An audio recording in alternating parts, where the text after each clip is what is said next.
Ladies and gentlemen, JAMESLANE here, and on this episode of the American Reveille Podcast, we're going to talk about some newly leaked information from Project Veritas about Mark Zuckerberg, with him basically admitting how much power they actually have as a company. We're going to get into Governor Ron DeSantis and his actions against tech companies and what he's going to do in the state of Florida. We're going to go beyond that, talk about Elon Musk getting investigated, possibly charges could even be brought up against him. We don't know. We'll have to see, all because his company didn't hire enough illegal aliens. And then we're going to get into Trump's response to the impeachment. And I have something special at the end, straight out of Hollywood La La Land. Folks, stay tuned, pay attention. We're going to keep trying this format for a little while, see how everybody likes it, and I hope you enjoy the show.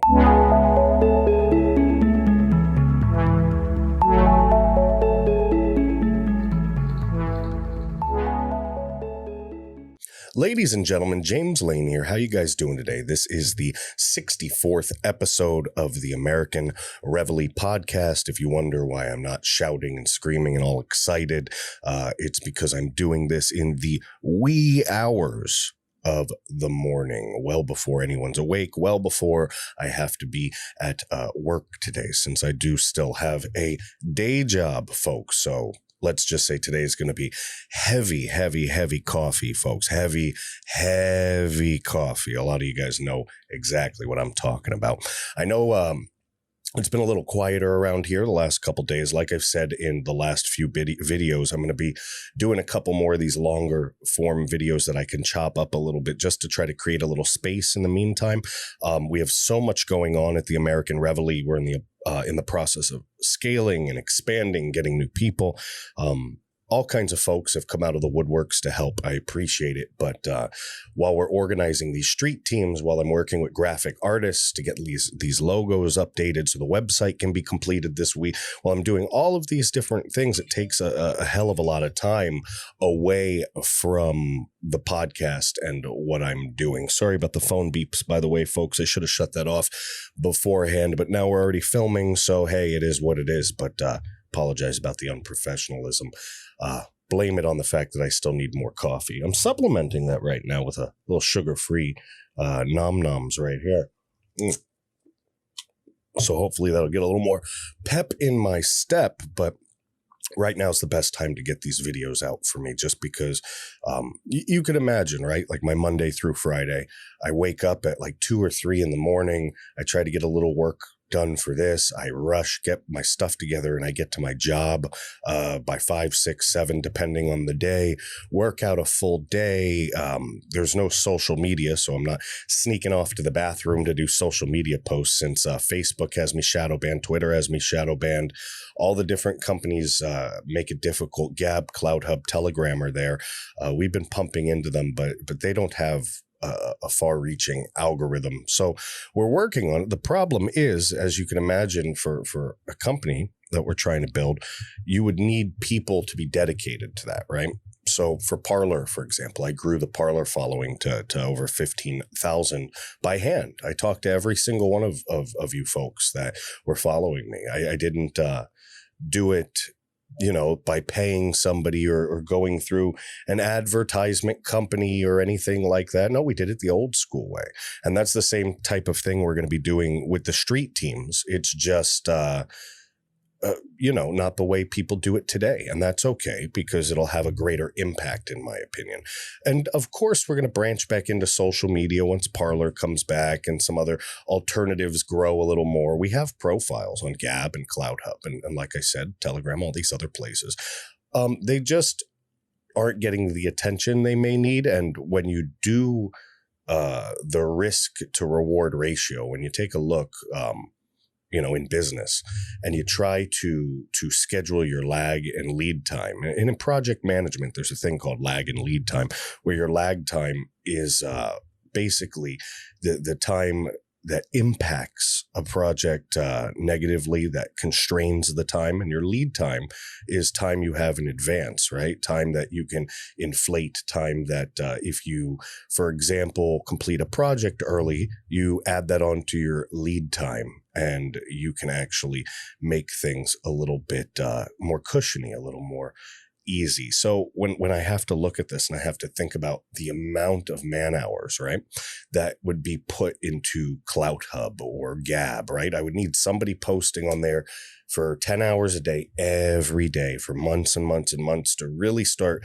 building something. So we'll try to work to that. But again, I would need a volunteer to help with something like that, because between production, between planning, between growing the business and everything like that, until we can make money, right?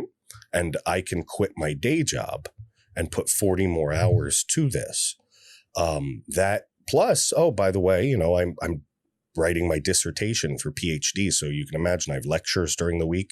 I have writing, I have all hours and hours of schoolwork. So I don't sleep much. So I do apologize. I know that the video schedule's been a little wonky. I know that it's been hard for people to reach me, especially now that YouTube has really cracked down on me. And instead of thousands of views, we're getting barely hundreds of views. And that's not a content thing. That's an overnight thing that happened one day to the next. And for some of you guys that haven't been here for that long, that's actually happened 3 times. I've watched my channel on YouTube go viral 3 times in the last year.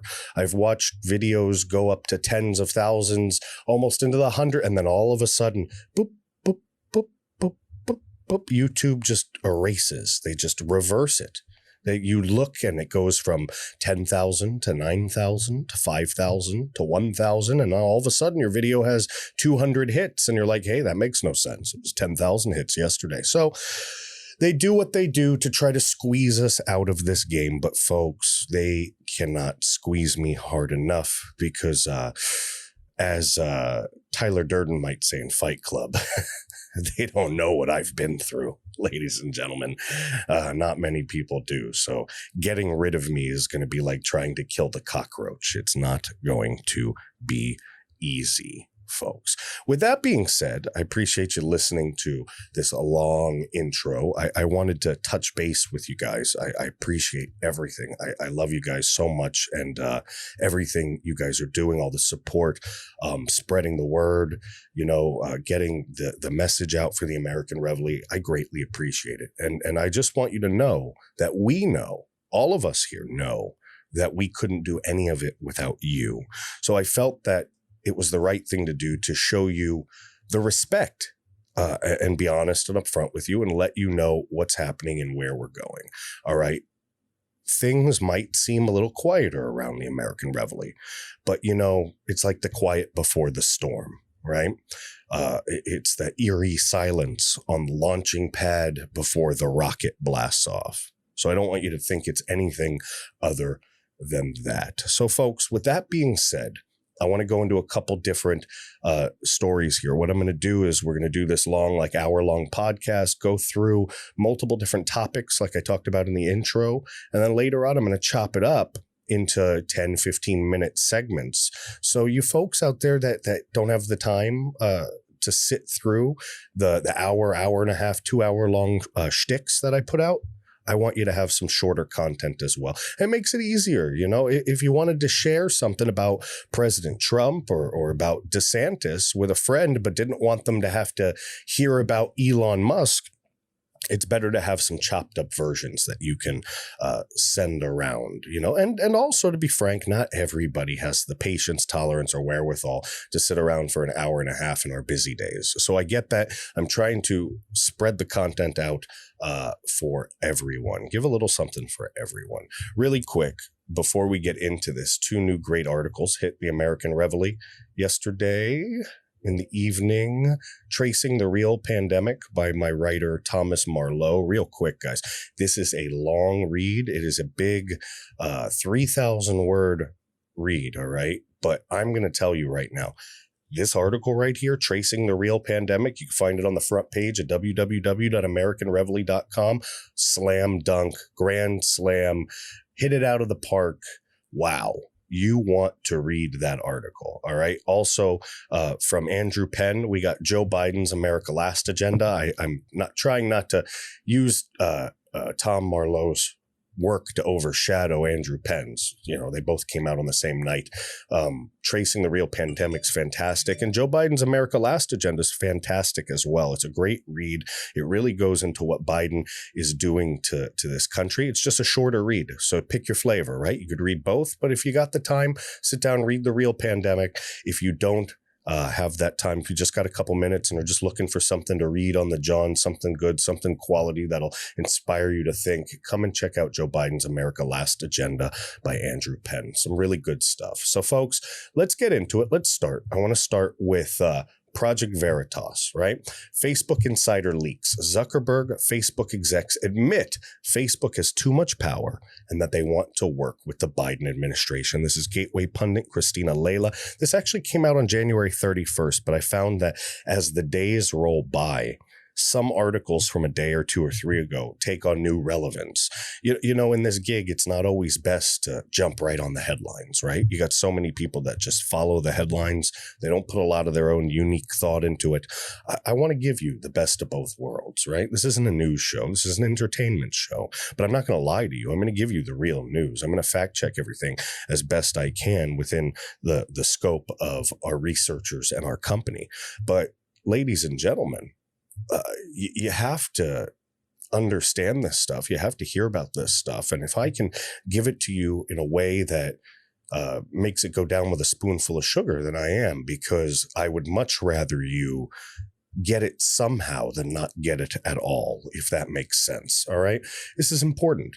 It's very important to know what these big tech companies, these social media companies are doing.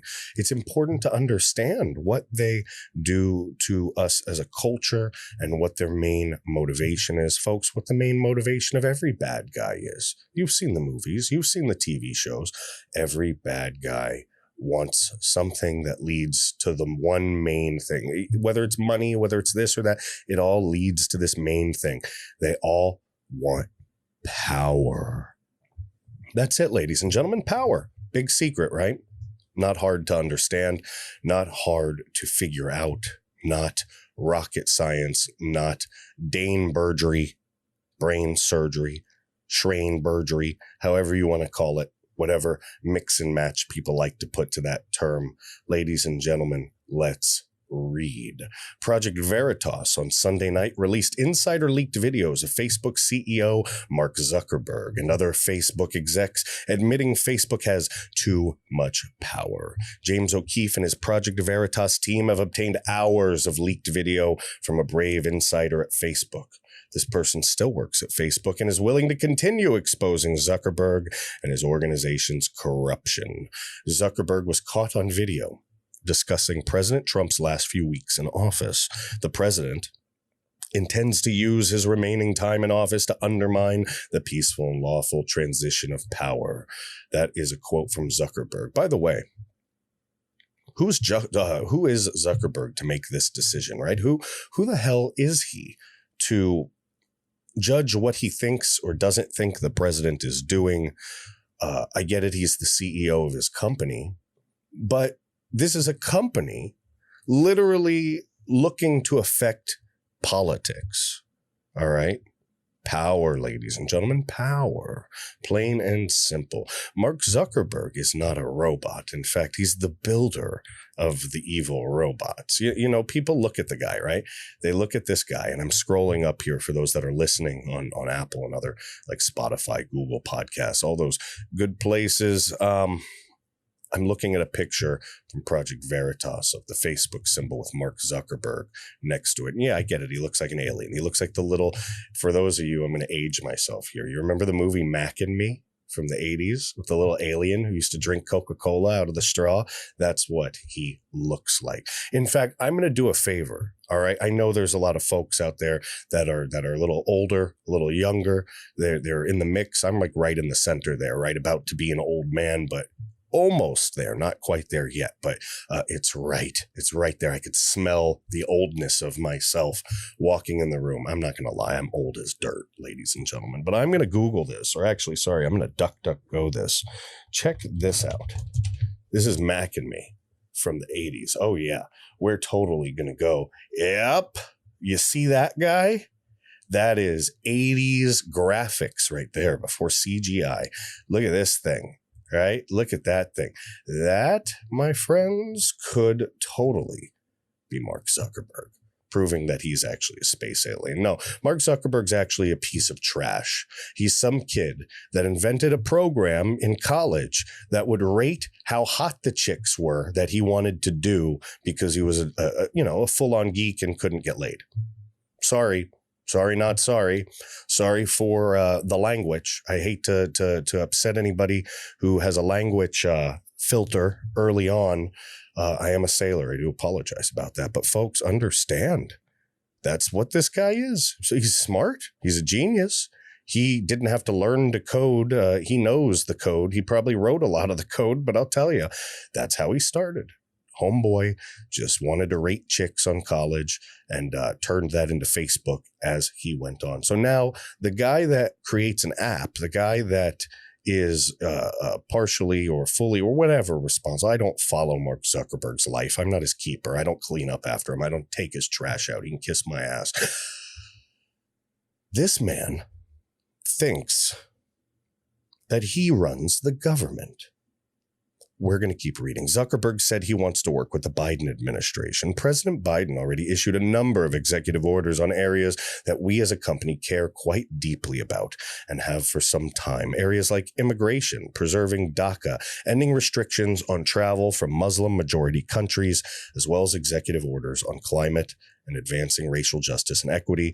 I think these were all important and positive steps. So you might be asking yourself, what the hell does Mark Zuckerberg have to do with any of this? He runs an internet company, right? A company that puts people together on social media, a company that's supposed to not have bias. Why would he care about this? Folks, we've talked about the fact that I'm a PhD student for business management and I have an MBA. I'm not saying that to rub anything in anyone's faces. I want you to know that I didn't go back to school till I was almost 30 years old. All right. And the military paid for that. I would have never, ever gone to college if it wasn't for the military, nor would I have ever had the confidence to believe I could make it through college. I barely graduated high school. All right. So I don't want you to think anything of me for saying that. I want to tell you that I value my street smarts much more than my college smarts, but the combination of both is pretty lethal, if you know what I mean. So what I'm saying with that is I want to tell you about a term that I know a lot about. I want to tell you about a theory that I know a lot about. It's called corporate social responsibility, CSR. And it's a theory that came out back in the day and it has gone rampant. You mix that like a cocktail with a little of this Marxist juju juice, and I'll tell you, ladies and gentlemen, I'll tell you, it makes for one deadly brainwashing concoction. I want to show you. Let's look at Mac and Me one more time. He's pretty funny. Folks, for those listening, when I showed the picture of Mac and Me, I just want you to think Mark Zuckerberg, but like a Muppet alien with a pot belly and like pointy, basically the exact same thing, but with 80s animation. Anyway, let's look this up really quick so you'll see what I'm talking about. This is corporate, not customer, corporate social responsibility. Boom. Corporate social responsibility. We'll just go right to Investopedia. What is corporate social responsibility? This is updated February 2nd, 2021, yesterday. What is corporate social responsibility? Corporate social responsibility is a self-regulating business model that helps a company be socially accountable to itself, its stakeholders, and the public. By practicing corporate social responsibility, also called corporate citizenship, companies can be conscious of the kind of impact they're having on all aspects of society, including economic, social, and environmental.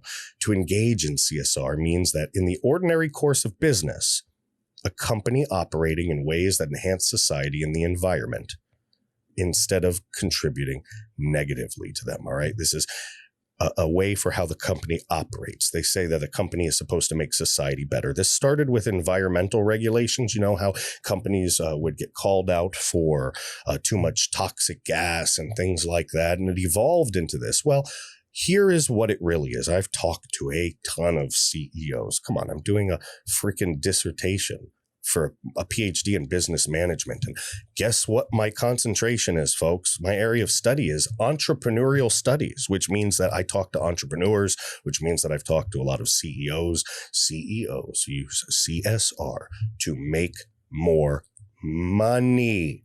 That's it. That's where it started. Hey, if the public thinks that our company is better and cooler than your company, public's going to pay us more money. That's where it all comes from. That's what it is, folks. That's the dirty truth. And so that, you mix that with a little bit of Karl Marx. Oh, man. That's like Ghostbusters when they put the slime in the toaster and turn the music on and the toaster starts dancing. Yeah. CSR and Marxism are bad news. And that is what's been fueling all of this crap for years and years. You are seeing the tail end of the evolution of corporate social responsibility mixed with this fucking, sorry, guys. I'm working so hard to control my language. That's one thing that I've been working on for months and months and months, trying to not let the curse words slip out. I'm not going to edit that out. I'm holding myself accountable. I know that you guys like me raw and uncensored, but I try to control that as much as I can just to make sure I can give a bit of myself to everybody. You know, there are some folks that just get real offended with curse words, and they're on the right too. And I know everybody wants to be a part of their own tribe, but remember, the left, from the rich elites all the way to the socialists, when it's time to fight, they put all their differences aside and they unite together. And so whether it offends you that other people get offended by cussing, whether it doesn't offend you, whether, you know, you're super religious, whether you're not, we all have to work together in our goals, ladies and gentlemen. I would much rather bicker with you about your beliefs on cursing and your beliefs on the legalization of marijuana than have to fight off a communist revolution in this country. Wouldn't you? Think about that. Think about that. Aren't our problems, the things that we bicker about, the things that we don't agree on, aren't they so small and minuscule compared to, say, corporate social responsibility and companies teaming with elites to screw and crush us? If anything, us little people on the left and the right, instead of fighting each other, we really have something in common here, because the elites and these big businesses, they don't give a crap what side you're on. They just want to have their party on your back. Plain and simple, folks. Plain and simple. Look, Zuckerberg had said this, right? He put out there that they agree with the executive orders. They agree with DACA. They agree with the climate change stuff and the racial justice and equity stuff and all the, all the things that are going to crush the economy and hurt people. Remember, folks, in communist Russia, business still get paid. So when people ask me, oh, why would a company hurt itself? Well, if our government turns into a socialist nightmare, Facebook will still get paid. Trust me. Quote, we also have the first woman and the first person of color as our vice president in the history of our country. The swearing in of Vice President Harris really stands as a reminder that despite the challenges that we are facing at a country, we all have so much to be proud of, like a woman who, screws a married guy and gets appointed to her first post. Of course, though, in 2021, they just call that a woman doing what she has to do. If a guy did that, he'd be a sexual abuser and he'd be canceled and put in jail in 2021. But hey, double standards aren't a thing, are they? Folks, Kamala Harris, right? They want to turn this into a race thing. Kamala Harris, we don't care if a black woman or a black man or a Spanish American woman or man or Mexican American woman, we don't care if any of those folks become elected officials, vice presidents, whatever. All we care about is that they are qualified and have what's best in mind for Americans. All right? Plain and simple. Americans for both cities and rural areas. That's the problem. It's not being addressed. And unfortunately, people are now learning too late what Joe Biden really stands for, ladies and gentlemen, what he really stands for. Facebook's not only a publisher. They've given Dems free advertising space by shadow banning and censoring conservatives while boosting Democrats. You know, guys, my Twitter never, ever got over about 200 followers. They shadow banned me way back in the day. Way back in the day. I don't even have to post stuff. Let me put this like this, right? You have the American Reveille LLC. That's the company's name on paper. Small business, disabled veterans, small business, all kinds of stuff. We're certified up the wazoo. We're certified as a media management production company, which means, right, that we aren't the news, though we do have some stuff involving the news, right? I have an excuse to put out the content however I would like, because we seek to enlighten, to empower, and to entertain. Facebook doesn't care. If they deem you fake news, regardless of if it's true or not, they cut your distribution. Same with Twitter. Twitter does the same thing. So if I share one video, like the video you're seeing now, that's it. You're done. Twitter makes you go bye-bye. So, folks, I can attest to that.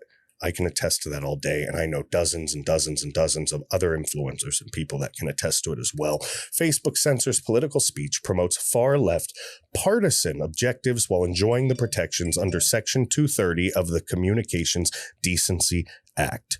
Zuckerberg has repeatedly testified to Congress that Facebook does not censor or police political speech. All right, folks, we need to watch this together. Now, you can go to Project Veritas, right? They have an email here if you work for Facebook, by the way. But Project Veritas has a website. I forgot exactly where it is. You can just come to Gateway Pundit and find this article and go from there. But there's actually hours of this. There's hours of him talking. But this is some of the juicy stuff, all right? So, folks, without further ado, this is Mark Zuckerberg speaking the truth.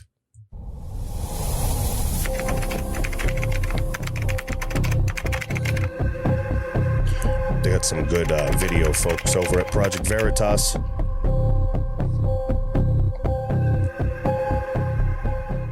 In his first day, President Biden already issued a number of executive orders on areas that we as a company really care quite deeply about. But there has been quite a lot of disquiet expressed by many leaders around the world, from the President of Mexico to Alexander Navalny in Russia, and Chancellor Angela Merkel, and others saying, well, this shows that private companies have got too much power and they should be only making these decisions in a way that is framed by democratically agreed rules. We agree with that. We agree with that. Mark has been very clear about that ideally we wouldn't be taking these decisions on our own. You see what he's saying? Ideally. This is going to end up being their get out of jail card down the road. Right? They're basically all saying that, yes, we do have this power, but we shouldn't have it. And it's not our fault that we have it. It's the government's fault.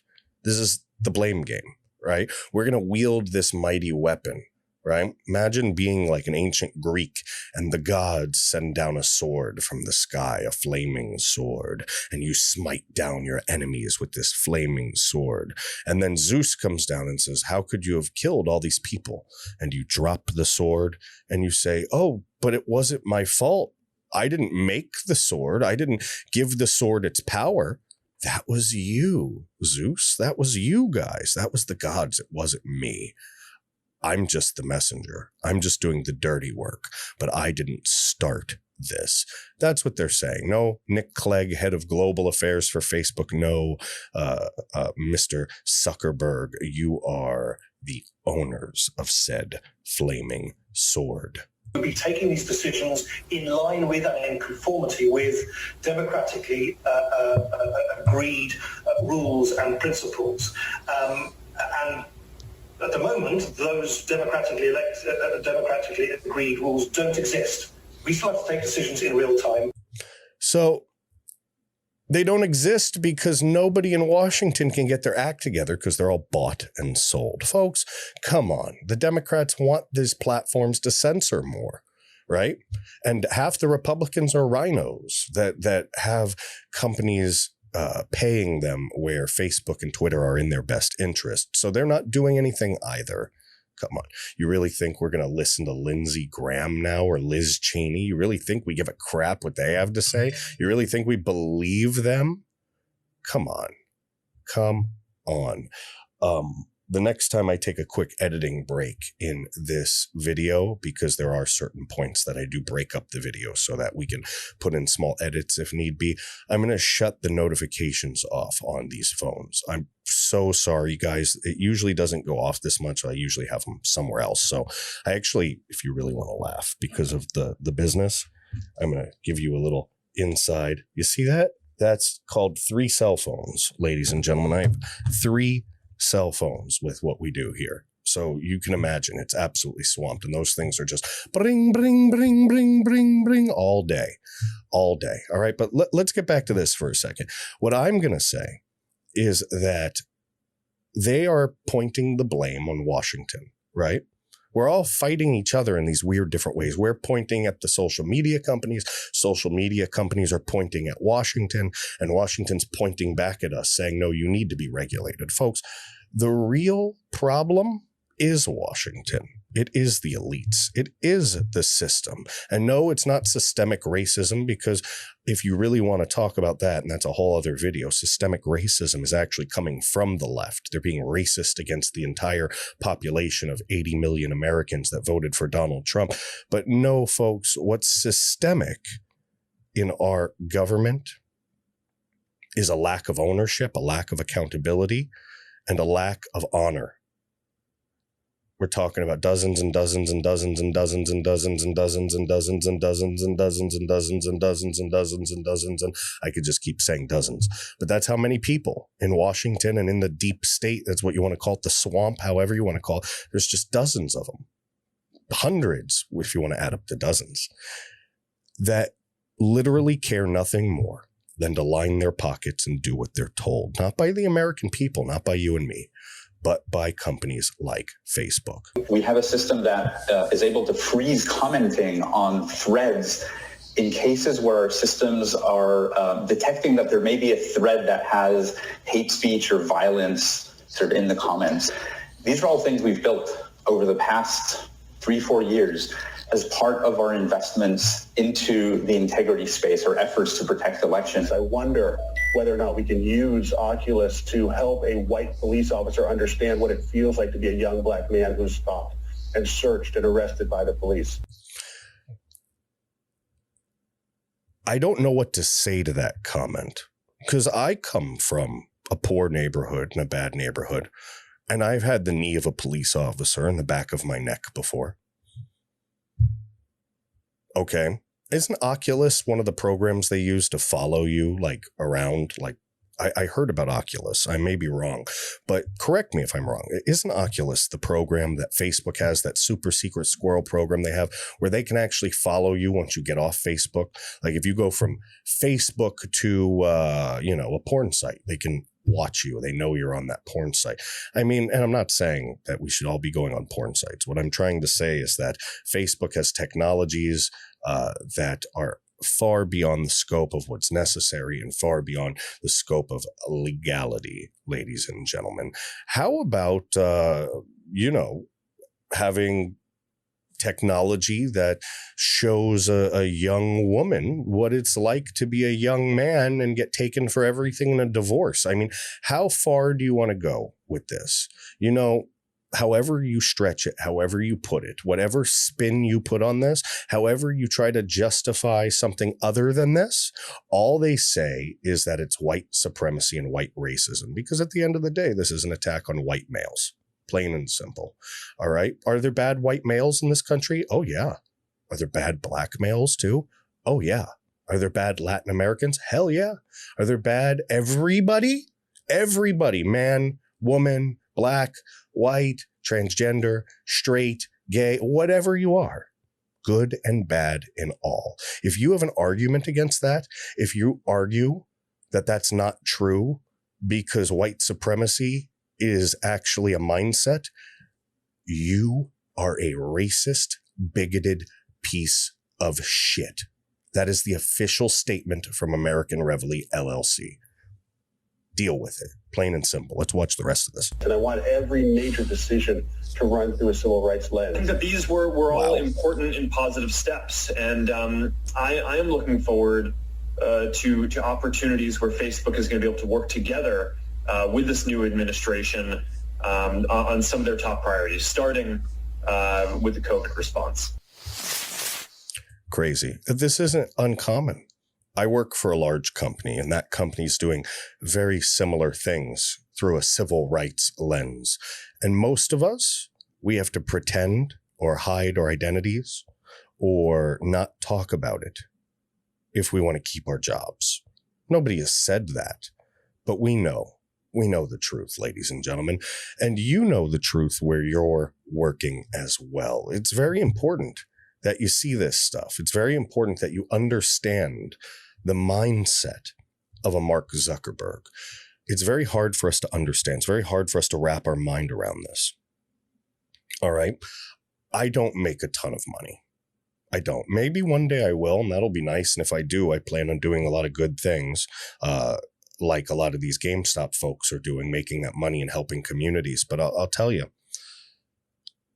we don't. Even if you make $200,000 a year, you have no idea what it's like to be Mark Zuckerberg. You have no idea what it's like to have everything. Imagine this. I want you to imagine something. Let's say you make $20 an hour, $50. Let's say you make $12 an hour, right? It's such an exponential jump to go to $20 an hour, but you still have bills to pay and worry about, right? Same at $50 an hour. You still have bills to pay. I mean, those bills aren't as pressing as somebody who makes $10 an hour, right? You're not going to lose your house. You'll have somewhere to live always if you make $50 an hour. But imagine making $500 an hour. Imagine making $5,000 an hour, $50,000 an hour. That's the type of money that Mr. Zuckerberg makes. And when you have no worries in life, man, life can be boring. And I think that's something you have to understand. These rich assholes get bored. And some of them are evil, and some of them want power. That's why it's not weird to see this Game of Thrones stuff happening, folks, because Mark Zuckerberg, Jack Dorsey, all of these guys, all these folks want power, ladies and gentlemen. Maybe they should take a cue from Jeff Bezos and start looking into other roles in their company so they don't get directly blamed for this 20 years from now when people look back and say, what a crazy, crazy time. The world must have gone mad in 2021. So check this one out, folks. I actually really like this governor, Ron DeSantis. So I'm originally from Florida. All right. I'm born in Florida, born in Margate. It's about 30 minutes north of Miami, about 15 minutes north of Fort Lauderdale, maybe 40 minutes north of Miami. But DeSantis has done a great job. I really like him, and he's got a set on him, man. He's got ball. You know, it's funny. The Democrats down there, right? Like Broward County and South is all blue.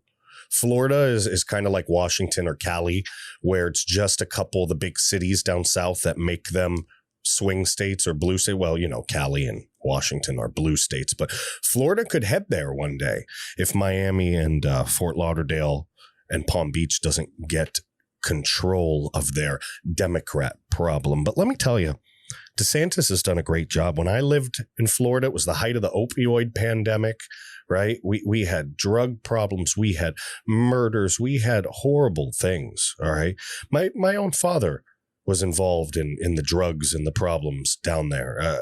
We haven't talked in like 20 years, but, you know, it is what it is. But DeSantis, he is just, God, walloping the left. You know, I would vote for DeSantis. DeSantis is like Trump policy, but man, he can talk. He can talk to anyone from any world, right? Whether you're an elite, whether you're a pleb, whatever you are, DeSantis can translate his message to you. I think Trump sometimes had issues with that. I love Trump. Trump's like a bulldozer. And look, I'm like a bulldozer, so I get it. I'm from the East Coast. I get that attitude. I understand, and a lot of us understand. But somebody like Ron DeSantis, doesn't give the left much ammunition.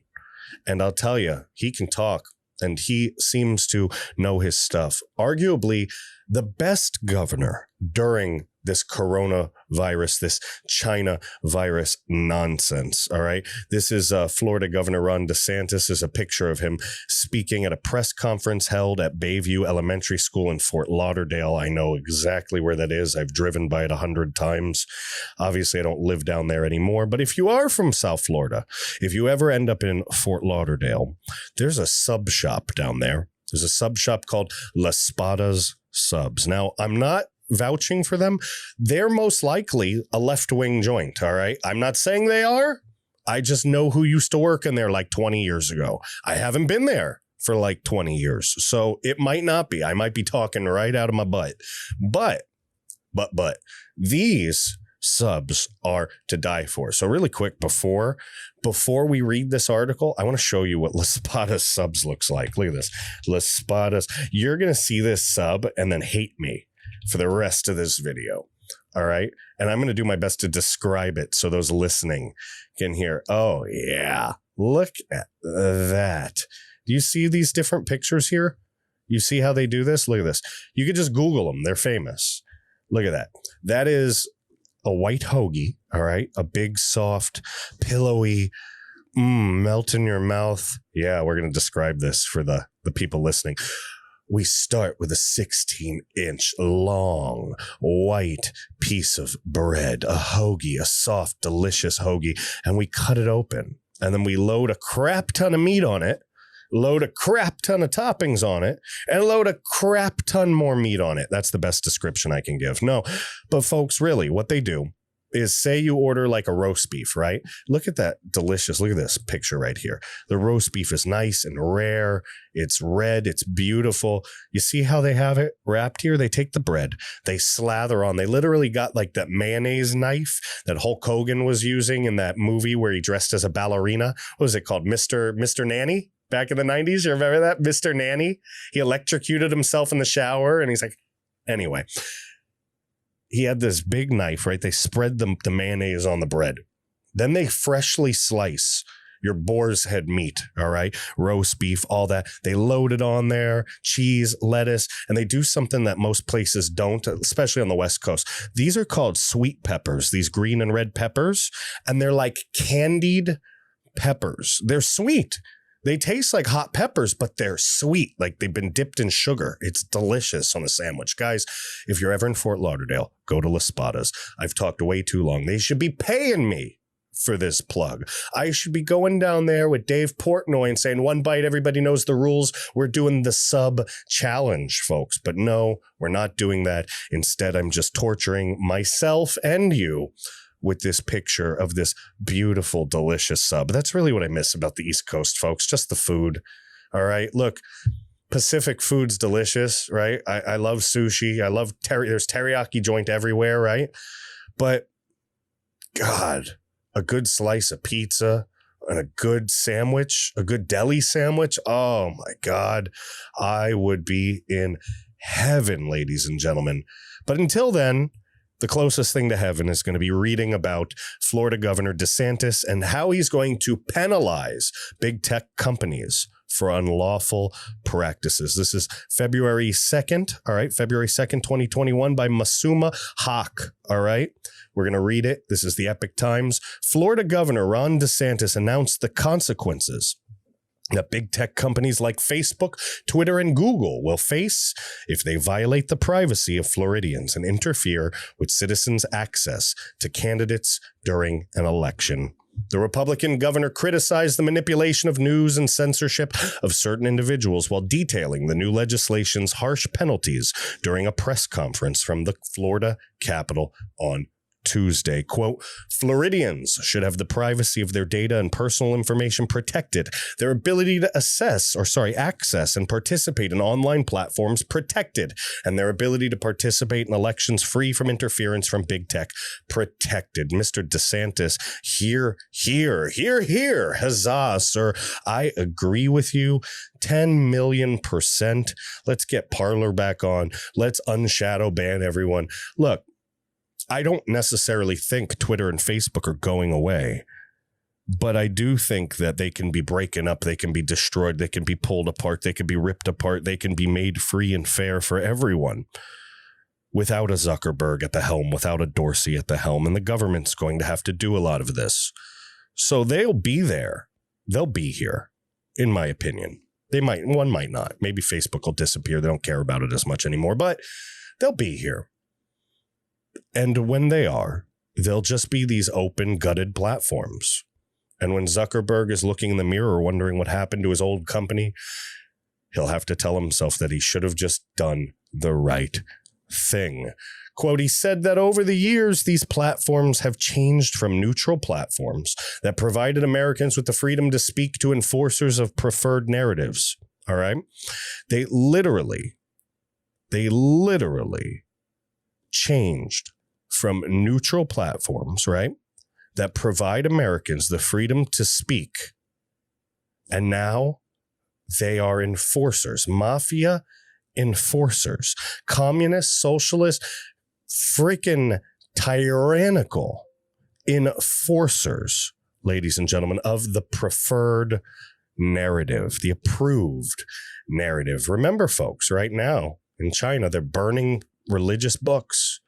They're burning them in piles stacked high to the sky. They're burning religious books because the only religion you can worship in China, the only religion you can worship is the Chinese Communist Party. And we're not too far away from that here, ladies and gentlemen. Consequently, these platforms have played an increasingly decisive role in elections and have negatively impacted Americans who dissent from orthodoxies favored by the big tech cartel.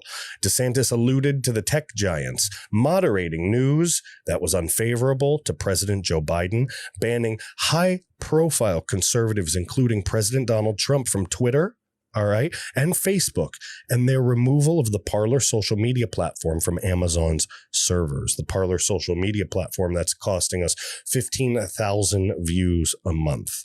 All right. And cutting off those good people from real information. Quote, when 2.8 million Americans chose to download the application Parler and share information with friends, family, and colleagues, what was the result of that? Canceled by Amazon, Google, and Apple, said DeSantis. DeSantis called for open, robust debate on issues that affect Americans rather than the outright censorship that big tech companies are currently engaging in. The governor said that companies are discriminating against citizens when they change their rules as it suits them without warning or consistency. Under the new measure from the Florida legislature, the technology companies that deplatform a candidate during an election will face a daily fine of $100,000 until the candidate's access to the platform is restored. So basically, Facebook will get fined out of the state of Florida. You have to understand that Facebook's an entity, right? And a business as an entity gets treated a little bit differently. So, for example, you can be sued by a state. You can be fined by a state. Now imagine like getting a parking ticket in California and moving to New York. You may forget about them. You may never pay them. So a lot of people do argue that this isn't as strong as a federal rule. But if we get enough things like this across the country in enough states, it will cause so much damage. But, you know, even if this is just the precursor to a run, right? A run for president for DeSantis eventually. And this is the basis of his anti-social media meddling policies. I'll still take it. It's a step in the right direction, folks. You have to take small wins. You can't sit there and say, this isn't the big one. We're going to pass. You're going to pass your way into total defeat and annihilation, folks. Zoom out. Look at the big picture. This is battle by battle. This is a campaign, folks. Plain and simple. Long-term strategy. If a technology company promotes a candidate for office against another, the value of that free promotion must be recorded as a political campaign contribution enforced by Florida election commissions. The bill will also empower the Florida Attorney General to bring action against big tech companies under Florida's Unfair and Deceptive Practices Act if they violate the new policies laid out in the bill. Remember what I told you, folks. We have to take this attack local. We have to take the pressure local. We have to fight big tech. We have to fight the voter fraud at a state and local level. You keep telling me it can't be done. That looks like something's getting done. You duplicate that in enough states, ladies and gentlemen, you put a hurting on big tech. All right. Tech companies would have to give users advance notice of a rule change before shutting down an account and apply the rule consistently. And quote, lastly, if a technology company uses their content and user-related algorithms to suppress or prioritize the access of any content related to a political candidate or cause on the ballot, that company will face daily fines. I love it. Love it. Respect, Mr. DeSantis, much respect. Florida's House Speaker Chris Sproul said, quote, with our proposal, we're going to bring into the sunshine what I call the 5 families of darkness. Facebook, Twitter, Google, Amazon, and Apple. Excuse me. He said the 5 families of darkness. These actors won't go unchecked here in Florida anymore. Remember, guys, GOP legislature in Pennsylvania, GOP legislature in a lot of these blue states across the country. You give the power back to the legislature with enough people pushing them in the right direction, you see things like this get passed. It might not hurt them that bad in one state, but man, oh man, it would hurt them in 30, 40, 50 states. Damn right it would. Damn right it would. Quote, they have access to private information and the ability to exercise control over the individual's free speech, Sprouse said. We're pushing the barriers to finally call out their convoluted and inconsistent standards for censoring, banning, and deplatforming. Twitter, Facebook, and Google did not immediately respond for a request to comment. Folks, it's high time we the people teach big tech and social media a lesson. It's high time they know who they're effing with. It's high time the power return to the people. So how are we going to do that? Through violence? No, not at all. That's not how it's done. Not how it's done. You see the result of what happens when American citizens attack. You don't do it that way. You do it the right way. You do it through hearts and minds. You do it through a campaign of the people, peaceful protest, peaceful civil unrest, and peaceful pressure against your local officials. And if those local officials suck, get rid of them. Vote them out. Ladies and gentlemen, that is how you do it.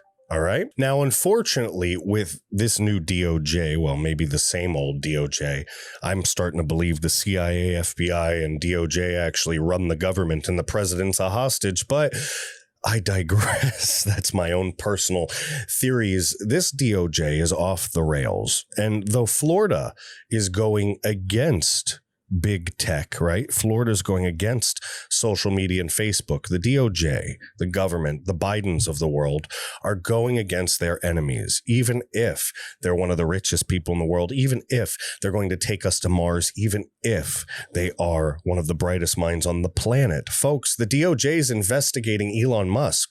They're investigating SpaceX for failing to hire a non-U.S. citizen, non-permanent resident, right? Some companies have special rules. It depends how they're set up. It depends what his corporation is doing. But a company of his size, you have to imagine, has a certain quota of illegal aliens. Not illegal aliens, but non-U.S. citizens, non-permanent residents, you know, like people that come over on work studies, people that come over with degrees from other countries under special visa circumstances. This is Biden trying to be equitable to immigrants. Although natives, all right, and I'm talking, when I say native, I don't mean native born. Anybody who's a legal citizen, all right? If you were an illegal and you did the right stuff and you became a legal citizen, congratulations, you are a native, in my opinion. So natives should have priority over everything. But of course, I'm a racist for saying that now, aren't I? I hope you can tell the sarcasm. I'm not actually calling myself a racist. You'll see it on the news tomorrow. Self-proclaimed racist JAMESLANE arrested after the American Reveille Podcast spewed false news, even though we're an entertainment company. DOJ investigating Elon Musk's SpaceX for failing to hire non-U.S. citizens and non-permanent residents. This is Joe Hoft. Ladies and gentlemen, there is the man, Elon Musk, in a constant state of facial constipation. I'm sorry, Elon. I really love you, but you know, you've got that genius touch about you, and that's the nicest way I'll say it. But I'll tell you, if anybody's going to get us to Mars, it's you, sir. picture of him in front of his SpaceX capsule there. We're going to read this. Biden's Department of Justice is investigating Elon Musk's SpaceX for not hiring a non-U.S. citizen who wasn't a lawful permanent resident. Where does it say in the U.S. Constitution that foreigners have rights to jobs in the U.S.? And that's true. Where does it? It doesn't. It doesn't. All these lefties are arguing insinuations. They argue that the founding fathers could have never foresaw any of this. They could have never imagined it. So what they have to say doesn't really count. It needs to be expanded upon. I don't necessarily agree with that. I'm more of a traditionalist. Populist Press is reporting the DOJ has announced an investigation into Elon Musk's SpaceX for hiring too many American-born workers and not enough foreigners. What kind of piece of crap government penalizes somebody for taking care of American workers? Wow. Just wow. The DOJ is claiming that the hiring practices of SpaceX are non-compliant with federal law based off of a complaint made to the DOJ's Immigrant and Employee Rights section. And the DOJ claims that SpaceX has stonewalled the administration's subpoena pertaining to the case. Ridiculous. The U.S. Department of Justice is investigating SpaceX over the company and whether it discriminates against non-U.S. citizens in its hiring practices, said Elon Musk's company is stonewalling, right? So we read that. It said it's stonewalling for a subpoena. What they mean by stonewalling, by the way, is they're not responding. They're saying that Biden's knocking on the door and saying, hey, Elon, turn over all this paperwork. And Elon's just ignoring him. Talk to the hand. Talk to the hand, Biden. I don't care. The charge alleges that on or about somewhere around the time of March 10th, during the charging party's interview for the position of Technology Strategy Associate, all right?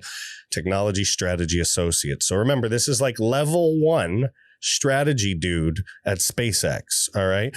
This is some person that got a bad job interview. So they were non-citizen interviewing with the company to become like logistics coordinator level 1, customer service associate level 1, technology strategy associate. You see where I'm coming from? SpaceX made inquiries about his citizenship status and failed to hire him for the position because he's not a U.S. citizen or lawful permanent resident. If for those listening, I'm making a very funny face right now. I'm making a funny face. They ultimately failed to hire him. He's alleging because he's a non-citizen. You know, it's probably going to come out that he just sucked. That they were just like, what strategy would you use? And he was like, dude, I'd like the place on fire. And they're like, yeah, we're cool with you not office spacing or building, so we don't want to hire you. DOJ attorney Lisa Sandoval wrote in a court document filed Thursday. The document was a request for a judge to order SpaceX to comply with an administrative subpoena for documents related to how the company hires. Wowzy, wowza, wowzo. Ladies and gentlemen, we are going to see a government attack on these companies. We're going to see a government attack on our allies. You realize that because of this split in ideology, right? The split, when Mr. Musk moved to Austin, moved to the Texas area and brought SpaceX with him, he's literally starting an entirely new big tech community in Texas, which means we're going to have 2 big tech communities, and they just can't have that. They can't have a new economy rising, because that's the type of stuff that could lead to real altercation in the future. But unfortunately, they're not doing anything to unite us with facts. They're trying to unite us with force, ladies and gentlemen. And folks, that is never going to work. So instead of appealing to the better nature of Americans, instead of talking about the things that are similar in all of us to bring us together, all Biden does is talk about our differences, his hatred for us. When he speaks of unity, he speaks of the left only, and jackboots on the throats of every single American on the right, who are then saying, I can't breathe, with the government looking down in the face and saying, you don't matter. No, folks, unfortunately, if you're a lefty, you can put a gun to the belly of a pregnant woman, die of a heart attack and a drug overdose, and become a martyr. Can't do that on the right, folks. You are evil no matter what, according to the left. And even if you're Elon Musk, Biden wants you to know, he wants to send the message that they will come for you and they will crush you. But folks, I think you are strongly underestimating the Elon Musk we know. Folks, this is a man who built a company out of tunneling. I'm sure he'll figure a way to tunnel out of this one. The DOJ is now in full force again and attacking anyone or any entity that doesn't conform with their far left ideals. What does this say? Where does it say that foreigners are guaranteed an American job in the U.S. Constitution? Also, why was this investigation leaked to the public when liberals like Hunter Biden are under investigation and the investigations remain hidden, right? Think about that. Hunter Biden, he got out of jail free. He's got a scot-free pass. Nobody cares anymore that he's a crackhead that abuses, people and children and stuff. But hey, no big deal. We still don't know who attorney John Durham has interviewed or for what reason. And these type of investigations are kept secret. You've seen that the attorney that he did get arrested only got probation. So obviously, I still don't trust John Durham. He was appointed by Bill Barr, the Rhino. And so honestly, I have no eggs in the John Durham basket whatsoever, folks. The two-tiered system of justice continues, and that's the truth. That's a fact. Unfortunately, folks, this is where we've come. This is where we are. This is where we as a country are in the present snapshot of the moment, right? It doesn't mean it's over. But they're going to put the squeeze on us. The left is going to try to make us suffer, and they're going to make the next 2 to 4 years miserable for us. But that doesn't mean it's over. As Rocky likes to say, it ain't over till it's over.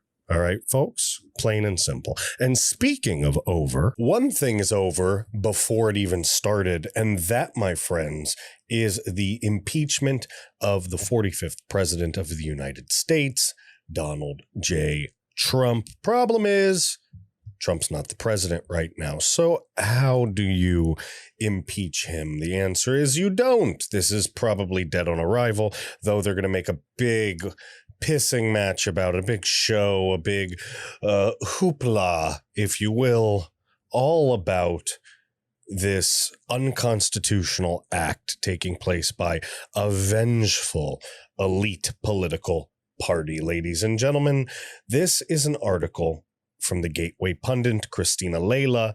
Trump officially responds to the articles of impeachment, calls the process unconstitutional. Now, you may have heard the other day that Trump did respond to the ridiculous impeachment that only makes people like Trump more. All right. But, ladies and gentlemen, they didn't all read the actual response to you. They give you cliff notes, right? They give you cliff notes. So I'm here to talk about it a little bit, go through it a little bit, and get the rest of the story to you and let you decide what you really want to do with it, what you want to make of it. At this point, right, like many of you, I'm kind of tired of it, right? I'm sick and tired of hearing about the left persecuting this guy and then coming after us. Not sick of hearing about it as in I don't want to know about it. What I'm talking about is I'm sick of hearing about it. I'm sick of hearing about it because I'm sick of it happening, right? It gets old. I mean, don't you feel the weight on your shoulders, guys? Don't you feel the tension in the air? You can't even be yourself anymore when you go outside. Enough is enough. I'm sick and tired of it. And I know that so many of you guys are too, but it's one more hill, guys. We got to keep marching forward. We're never going to give up. We have to keep pushing for what's right. So we're going to have to go through this. And hopefully Trump is able to expose more of the bad guys. All right. That's all we can hope for is more exposure, more of the revealing of the man behind the curtain in The Wizard of Oz. Folks, we need to make sure that President Donald Trump is remembered for the great president that he was. And who knows what'll happen in 2024, the great president he might be again. All right. But I want to get this out to you. I want you to see it. I want you to hear it. And I want to know what you think of it, folks. All right. Trump officially responds to the articles of impeachment. We're reading Donald Trump on Tuesday officially responded to the articles of impeachment filed by rabid House Democrats last month. The House of Representatives impeached President Donald Trump with a 232 to 197 vote on January 13th for inciting an insurrection at the Capitol. All right, folks, January 13th, they impeached him. Now here we are, February 3rd, I believe it is. Yeah, February 3rd, going into this garbage in the next couple days. Absolute garbage. 45 senators have already voted that the impeachment is unconstitutional since he's no longer in office and can't be removed if convicted. Obviously, we all know why they're going after this. It's for the political theater, and it's also so that if somehow they pull this garbage off, they're hoping that it'll turn into he can't run again in 2024. Plain and simple. All right, guys? The constitutional provision requires that a person actually hold the office to be impeached. Duh. Right? Trump said this in his response. Since the 45th president of the United States is no longer president, all right, the clause shall be removed from office on impeachment for, the clause shall be removed from office on impeachment for is impossible for the Senate to accomplish, meaning he's not the president. You can't impeach him. Can't. Doesn't work like that. All right. Let's read through the whole thing. All right. So we're not just speculating, so we can actually see what the legal answer to this was from Mr. Trump. To the Honorable, the members of the U.S. Senate, the 45th President of the United States, Donald John Trump, through his counsel, Bruce L. Castor Jr.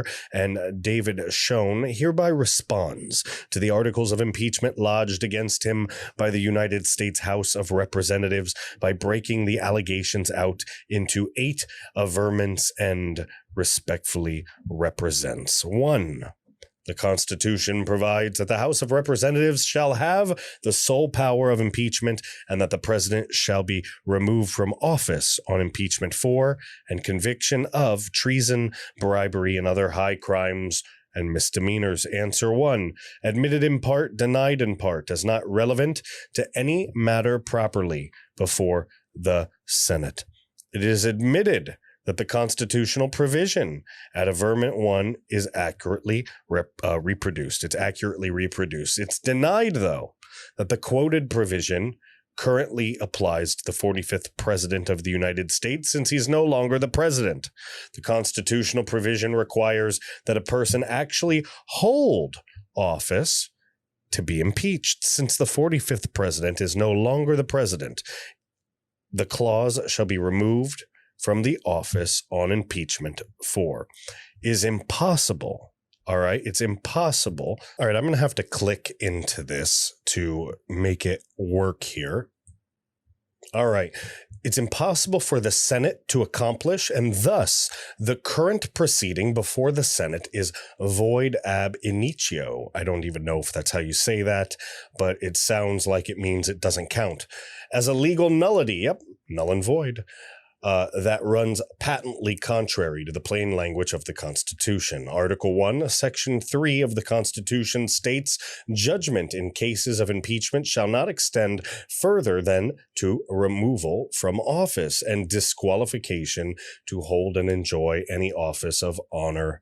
Since removal from office by the Senate of the President is a condition precedent, which must occur before and jointly with disqualification to hold future office, the fact that the Senate presently is unable to remove from office the 45th President whose term has expired means the averment one is therefore irrelevant to any matter before the Senate. Further, Section 3 of the 14th Amendment to the Constitution prohibits any person who has engaged in insurrection or rebellion against the United States from holding any office under the United States. Folks, you see, he didn't do that. And therefore, since the president didn't act in insurrection or engaging in any sort of rebellion, that charge doesn't count against him, folks. And what they're saying before in the previous paragraph there is that Donald Trump, right, is not the president and therefore cannot be impeached. Plain and simple, plain and simple. Let's go to answer 2.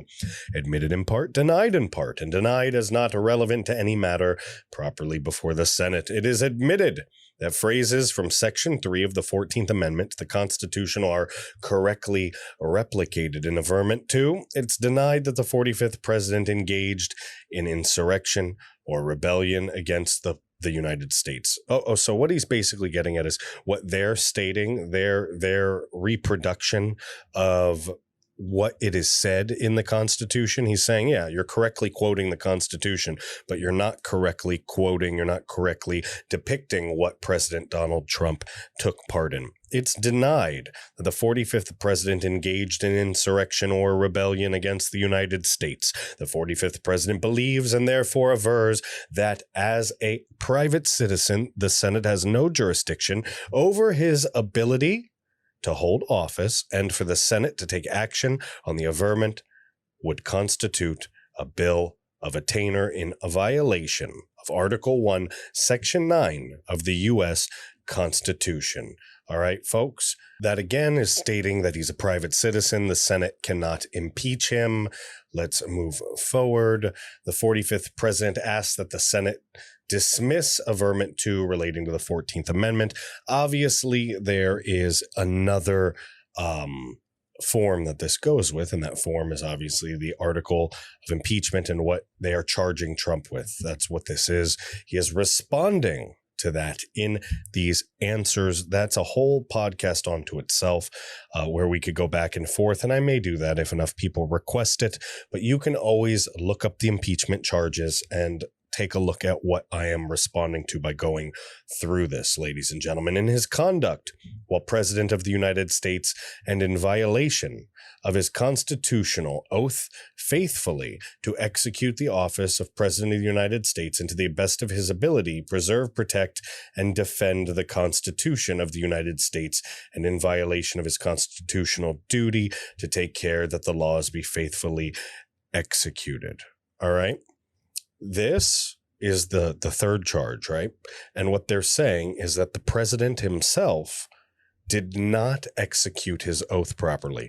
In fact, as president, he violated his oath and hurt the country. That's what they're saying, which is ridiculous. And his answer to that is denied, irrelevant to any matter properly before the Senate. It is denied that the 45th president of the United States ever engaged in a violation of his oath of office.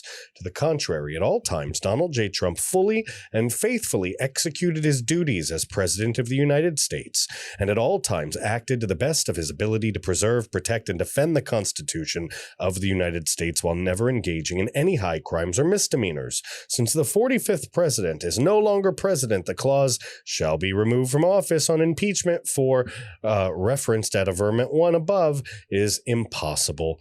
And the current proceeding before the Senate is void ab initio as a legal nullity, patently contrary to the plain language of the Constitution, as the present proceedings are moot and thus a nullity, since the 45th president cannot be removed from office, right? He can't be removed from his office. He doesn't occupy it, right, guys? Averment 3 is irrelevant to any matter properly before the Senate, folks. So that goes into this for Donald J. Trump, right? Donald J. Trump engaged, this is another charge, in high crimes and misdemeanors by inciting violence against the government of the United States, in that on January 6, 2021, pursuant to the 12th Amendment to the Constitution of the United States, the Vice President of the United States, the House of Representatives, and the Senate met at the United States Capitol for a joint session of Congress to count the votes of the Electoral College. In the months preceding the joint session, President Trump repeatedly issued false statements asserting that the presidential election results were the product of widespread fraud and should not be accepted by the American people or certified by state or federal officials, which we still believe that, and which we would like to see more evidence of, because we see plenty, all right, of substantiating evidence surrounding what could be mass amounts of fraud, all right? We just need to see the data. And maybe, just maybe, this impeachment will spell impending doom for the left. Maybe, just maybe, they invited something upon them that they shouldn't have, right? 4, admitted in part, denied in part, and denied as irrelevant to any matter properly before the Senate, right? He's admitting part of this and denying part of this. He's admitting, all right, that on January 6, 2021, a joint session of Congress did happen. It did meet with the vice president. The House and the Senate did count the Electoral College votes. It's admitted that after the November election, the 45th president exercised his First Amendment right under the Constitution to express his belief that the election results were suspect, since, with very few exceptions, under the convenient guise of COVID-19 pandemic safeguards, states' election laws and procedures were changed by local politicians and judges without the necessary approvals from state legislatures. Insufficient evidence exists upon which a reasonable jurist could conclude that the 45th president's statements were accurate or not, and he therefore denies they were false. Like all Americans, the 45th president is protected by the First Amendment. Indeed, he believes and therefore avers that the United States is unique on earth in that its governing documents, the Constitution and Bill of Rights, specifically and intentionally protect unpopular speech from government retaliation. If the First Amendment protected only speech the government deemed popular in current American culture, it would be no protection at all. Since the 45th president is no longer the president, the constitutional clause at averment 1 above shall be removed from office on impeachment for is impossible, since the 45th president does not hold office anymore, and the current proceeding before the Senate is again void ab initio as a legal nullity, rendering averment 4 irrelevant to any matter properly before the Senate. It's all just stacking up, it's like the 12 days of Christmas or whatever. He has the right. And there's plenty of evidence. And the courts never heard any of it. That's the problem. And we all know that. So whenever any of these schmucks talk about how there is no evidence, it's not that there's no evidence. It's that the court needs to hear the evidence for once. For once. This is the 5th charge. Shortly before the joint session commenced, President Trump addressed a crowd at the Capitol Ellipse in Washington, D.C. There, he reiterated false claims that we won the election and won it by a landslide. And I still believe we did, folks. Answer 5 to that. Trump is admitting in part, denying in part. He's admitting that Trump did address a crowd in the Capitol Ellipse on January 6, 2021, as is his right under the First Amendment to the Constitution, and expressed his opinion that the election results were suspect, as is contained in the full recording of the speech.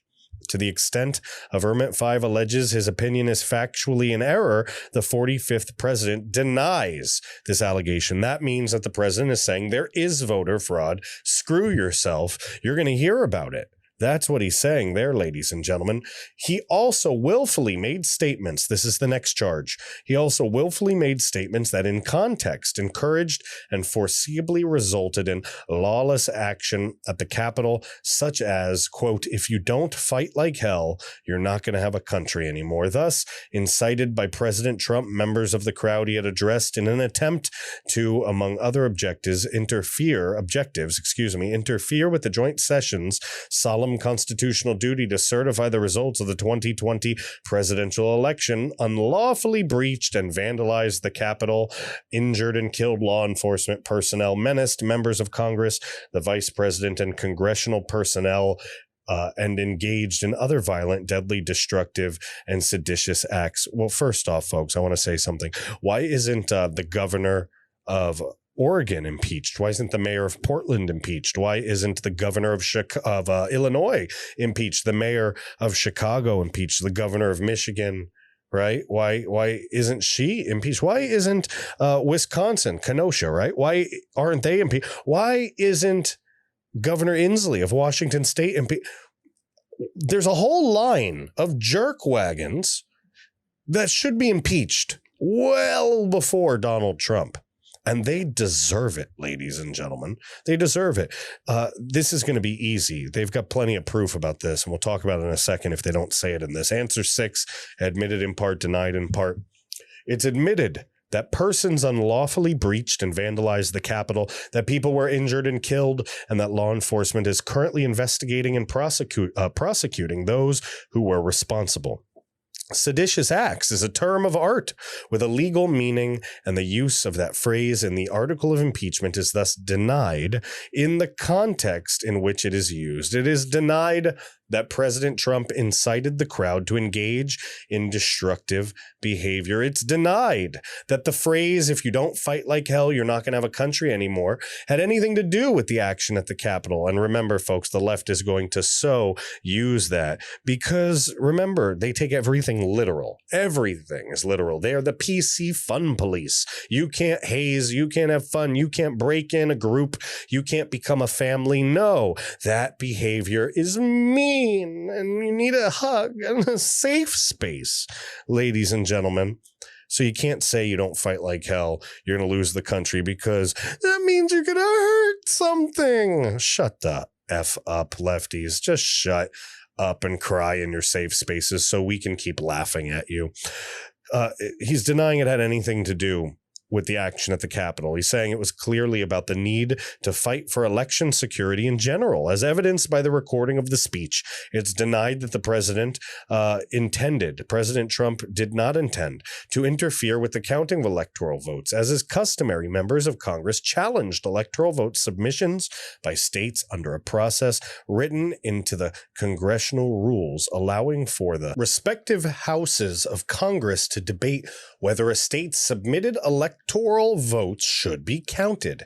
In 2017, Democratic members of Congress repeatedly challenged the electoral votes submitted from states where President Trump prevailed. In 2021, Republican members of Congress challenged the electoral votes submitted from states where President Biden prevailed.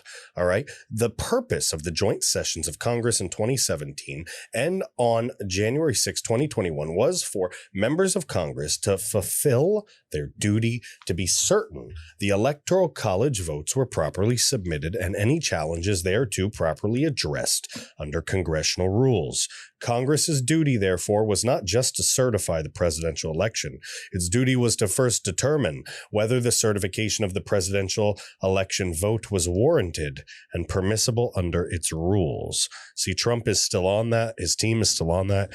I believe we're going to see the revealing of a lot of stuff at the trial. I think, between you and me, I don't think that, I mean, it would be so stupid for the left to call witnesses, because then that would open up a treasure trove of witnesses for Trump to call. You see where I'm coming from? Jovan Pulitzer, however you say his name, all those folks like that investigated the algorithms and the fraud stuff. You don't think that Trump would be calling them and showing the evidence? If the left calls any witnesses for this impeachment trial, they are literally committing collective party suicide. Plain and simple, ladies and gentlemen. Plain and simple. This is the 7th. President Trump's conduct on January 6, 2021 followed his prior efforts to subvert the certification of the results of the 2020 presidential election. Those prior efforts included a phone call on January 2nd, 2021, during which President Trump urged the Secretary of State, Georgia, the Secretary of the State of Georgia, Brad Raffensperger, to find enough votes to overturn the Georgia presidential election results, and threatened Secretary Raffensperger if he failed to do so. Again, look, they're playing with words and interpretations. You remember my podcast that I did. We watched and listened to the entire call between Trump and Raffensperger. And at no time did he ever do that. All right. This was a discreet, all right, confidential, full-on private legal discussion on how they could reach a settlement to the lawsuit. Plain and simple. That's a normal legal conversation to have. And the Democrats are lying. 7. All right. This is their answer. Admitted in part, denied as irrelevant to any matter properly before the Senate. It's admitted that President Trump spoke on the telephone with Secretary Raffensperger and multiple other parties, including several attorneys for both parties on January 2nd, 2021. Or someone, all right, at his direction, surreptitiously, and somebody at Brad Raffensperger's direction, or Brad Raffensperger himself, surreptitiously recorded the call and subsequently made it public. The recording accurately reflects the content of the conversation. It is denied, though, President Trump made any offers or any effort, to subvert the certification of the results of the 2020 presidential election. It is denied that the word find was inappropriate in context, as President Trump was expressing his opinion that if the evidence was carefully examined, one would find that you have many that aren't even signed, and you have many that are forgeries. All right. It is denied that President Trump threatened Raffensperger. It's denied that President Trump acted improperly in that telephone call in any way. Since the 45th president is no longer the president, the constitutional clause from Amendment 1 shall be removed from office on impeachment is impossible, since the 45th president does not hold office. Again, it's like the 12 days. You know what I mean?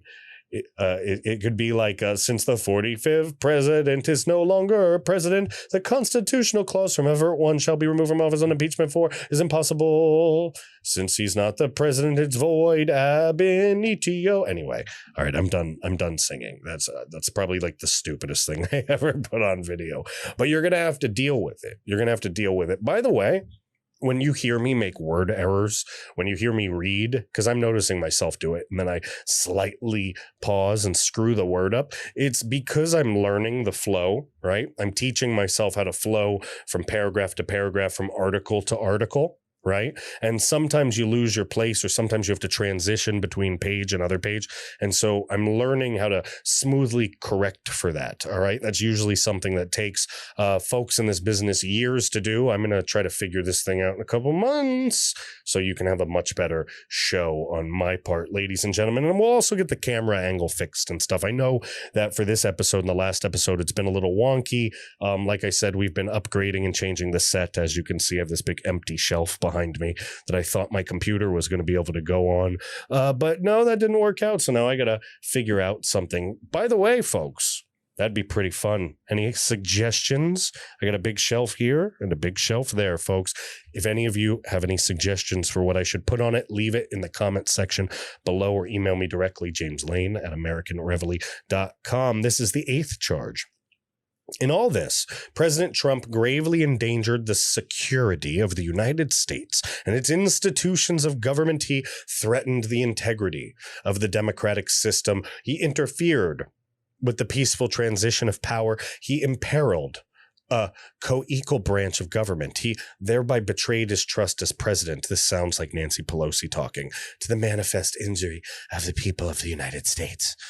Denied as irrelevant to any matter properly before the Senate. It is denied that President Trump ever endangered the security of the United States and its institutions of government. It is denied that he threatened the integrity of the democratic system, interfered with the peaceful transition of power, and imperiled a co-equal branch of government. It is denied he betrayed his trust as president, to the manifest injury of the people of the United States. Rather, the 45th president of the United States performed admirably in his role as president, at all times doing what he thought was in the best interests of the American people. The 45th president, he believes, ladies and gentlemen, he believes and therefore avers that in the United States, the people choose their president, and that he was properly chosen in 2016 and sworn into office in 2017, serving his term to the best of his ability in comportment with his oath of office. Since the 45th president is no longer the president, yada, yada, yada, yada, yada, yada, yada, you know the rest of that part. Averment 8, irrelevant to any matter. All right. This void ab initio, however you say it, makes it irrelevant to the extent there are factual allegations made against the 45th president, all right, of the United States contained in Article 1 that are not specifically addressed above. Said allegations are denied, and strict proof at the time of hearing is demanded. You see that, folks? You see that little trap? Sorry, I got this new microphone stand here and I'm still wrestling with it.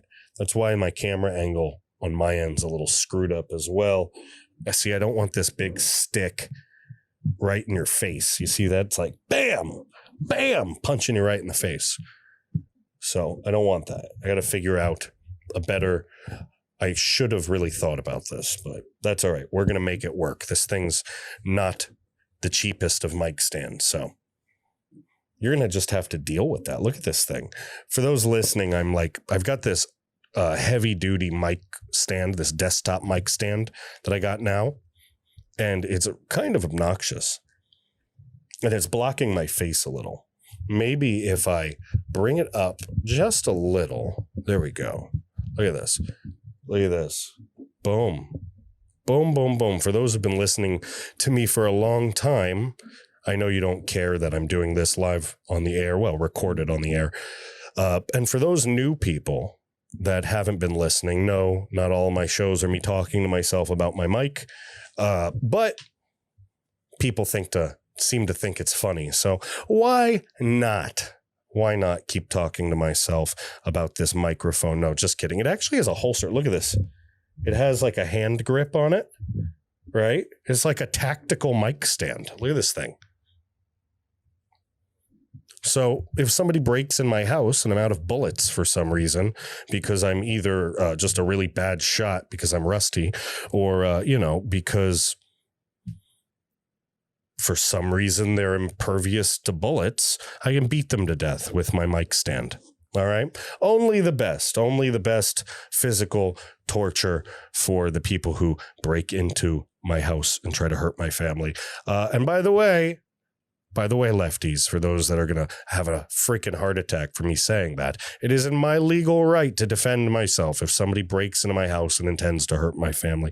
That is a hypothetical situation that I'm bringing up. And because it's 2021, for legal reasons, I have to say this. All right. And I mean it.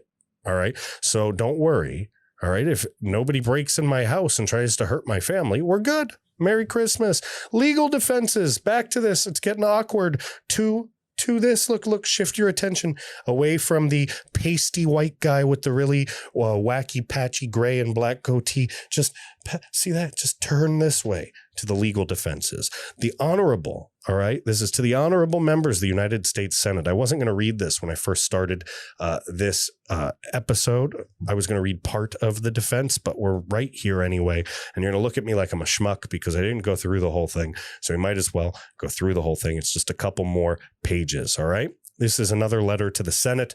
The 45th president of the United States, Donald John Trump, through his counsel, Bruce Castor, David Schoen, yada, yada, yada, yada, avers that the articles of impeachment lodged against him by the U.S. House of Representatives is facially and substantively flawed and otherwise unconstitutional and must be dismissed with prejudice. In support thereof, the 45th president respectfully represents, right? This is what the 45th president is going to represent and say in support of everything that we just went over. 1, the Senate of the U.S. lacks jurisdiction over the 45th president. He holds no public office, so he can't be removed from any public office, and the Constitution limits the authority of the Senate in cases of impeachment to removal from office as the prerequisite active remedy allowed the Senate under our Constitution. All right.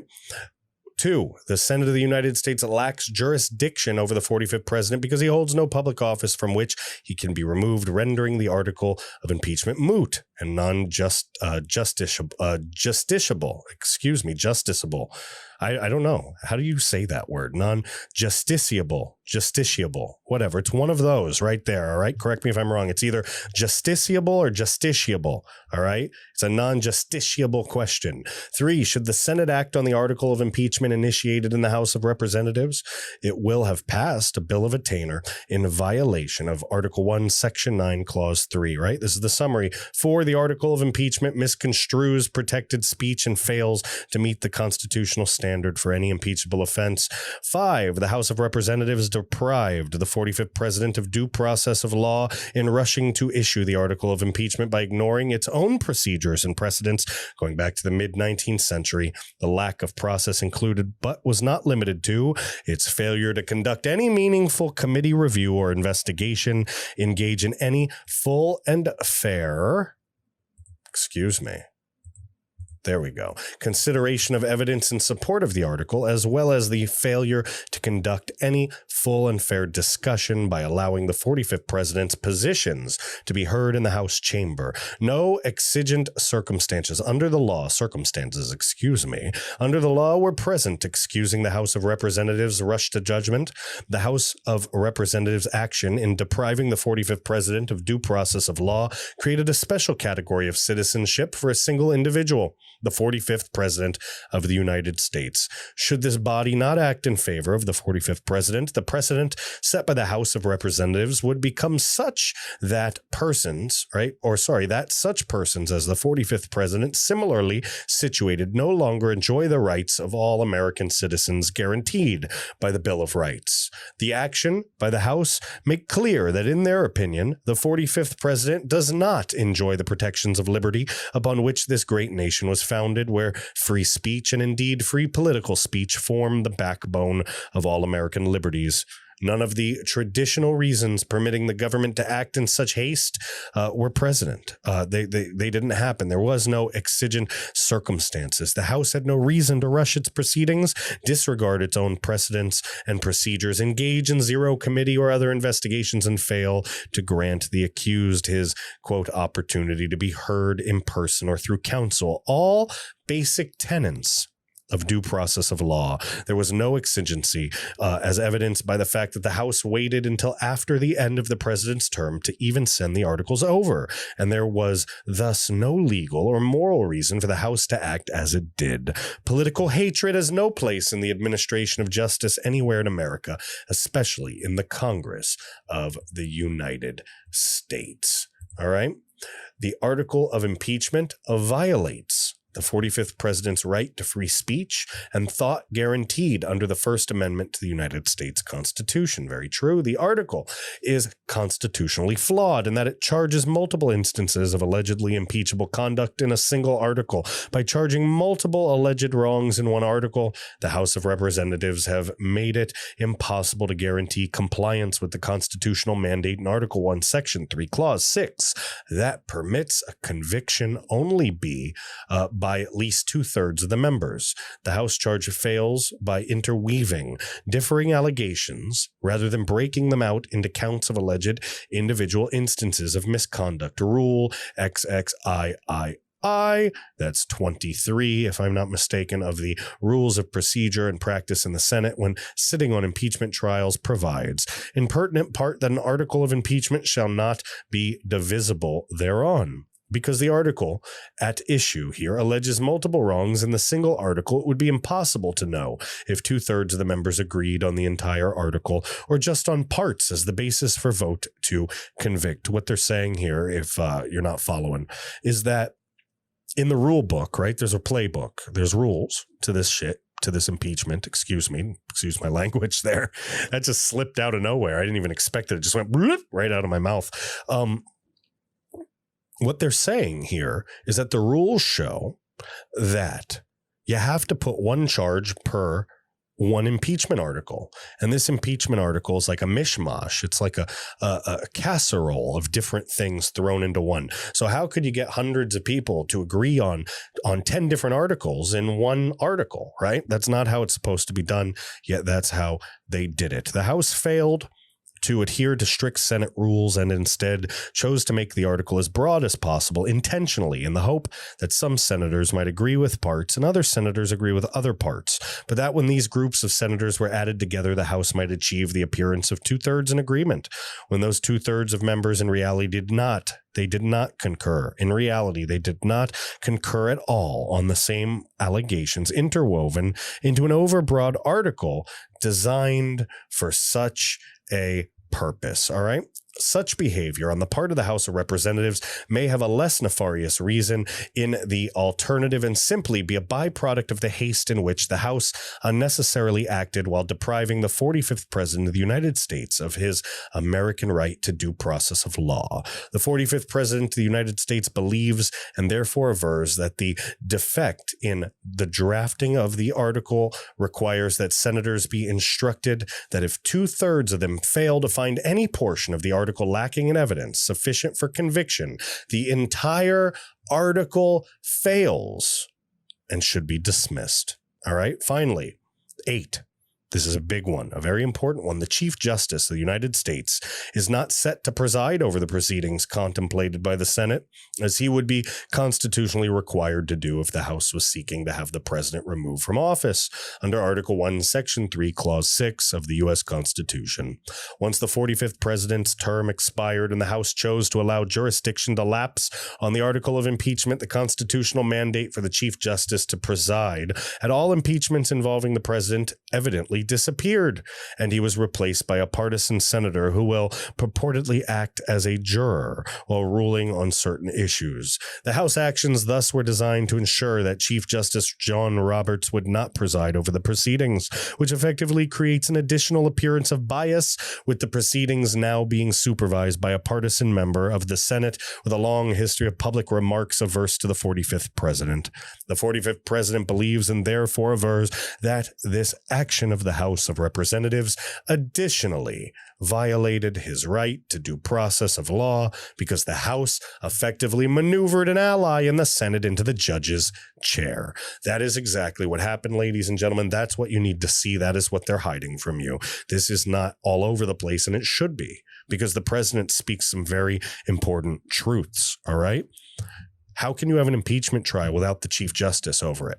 All right. If the Chief Justice says he doesn't have a duty to do this because it's not an impeachment trial, then they can't have an impeachment trial, right?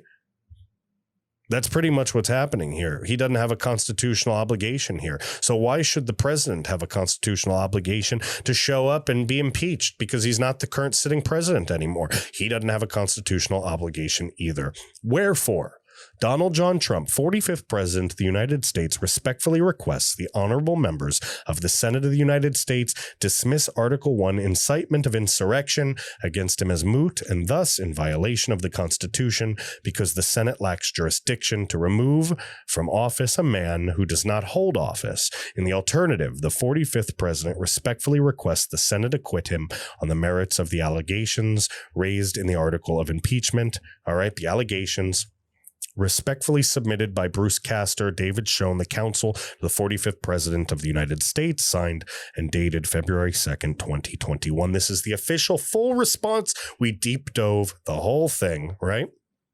And if you really, really want to see this really work well together, right? Pull up the articles of impeachment, put them to the side, right? Put them to one side, and then take these, this response here, and put it on the other side and then read from one to the other, And it's a hell of an experience. And maybe we should have considered doing that. But, you know, it is what it is. We went through it. We did it raw. We did it the right way, in my opinion, because between you and me, people are bowing left and right. So we have to get this truth out there, right? We have to get the facts out there. People need to know what's going on. And President Donald Trump, the 45th President of the United States, he's still fighting for us, folks. So don't lose faith. Don't give up. There's no chance, in my opinion, with this Q stuff. Trump's not coming back to office, all right? At least not until 2024, if that becomes a reality. But you know what he is going to do? He's going to spend every waking minute of his life now exposing these people. And that is a huge help to us, folks, all right? So remember, The Constitution gives us, the people, the power. All right. President Trump is one of us. He's part of the group.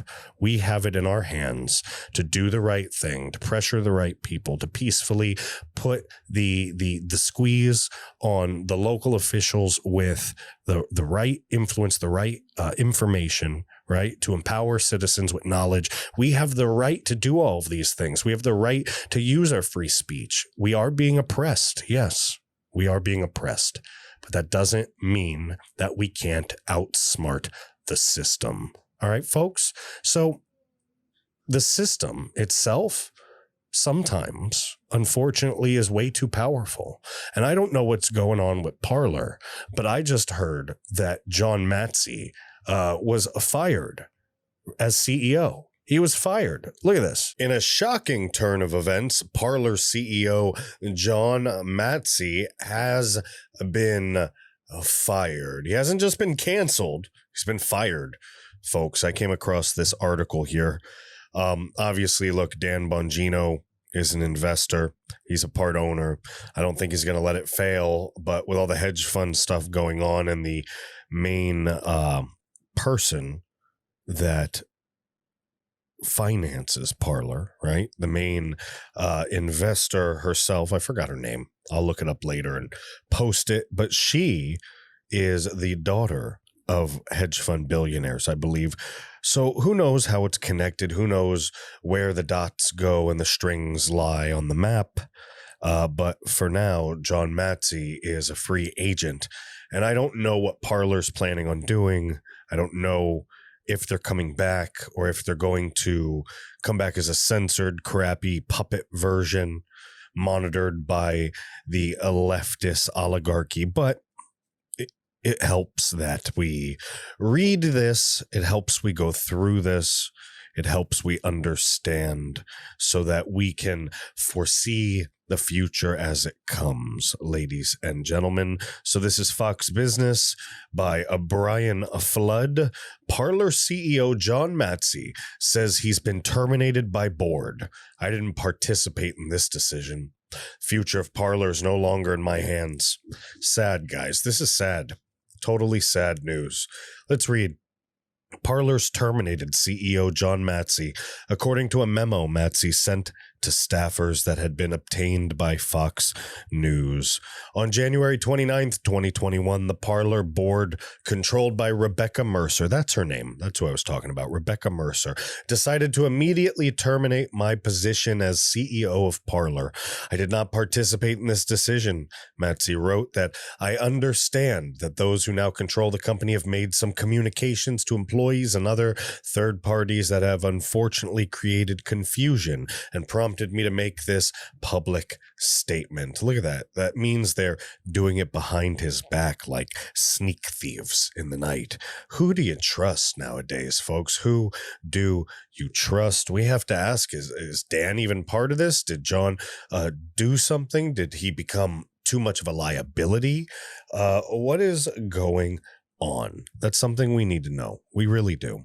So hopefully John Matze comes out. Now, John, hey, if you'd like to come work for the American Reveille, I can't pay you anything, but I will give you some credit if you want to help us out and do a little advertising for us. Just kidding there. I don't think John Matze is going to give me a call, but hey, if you did, I'm only kidding until you agree.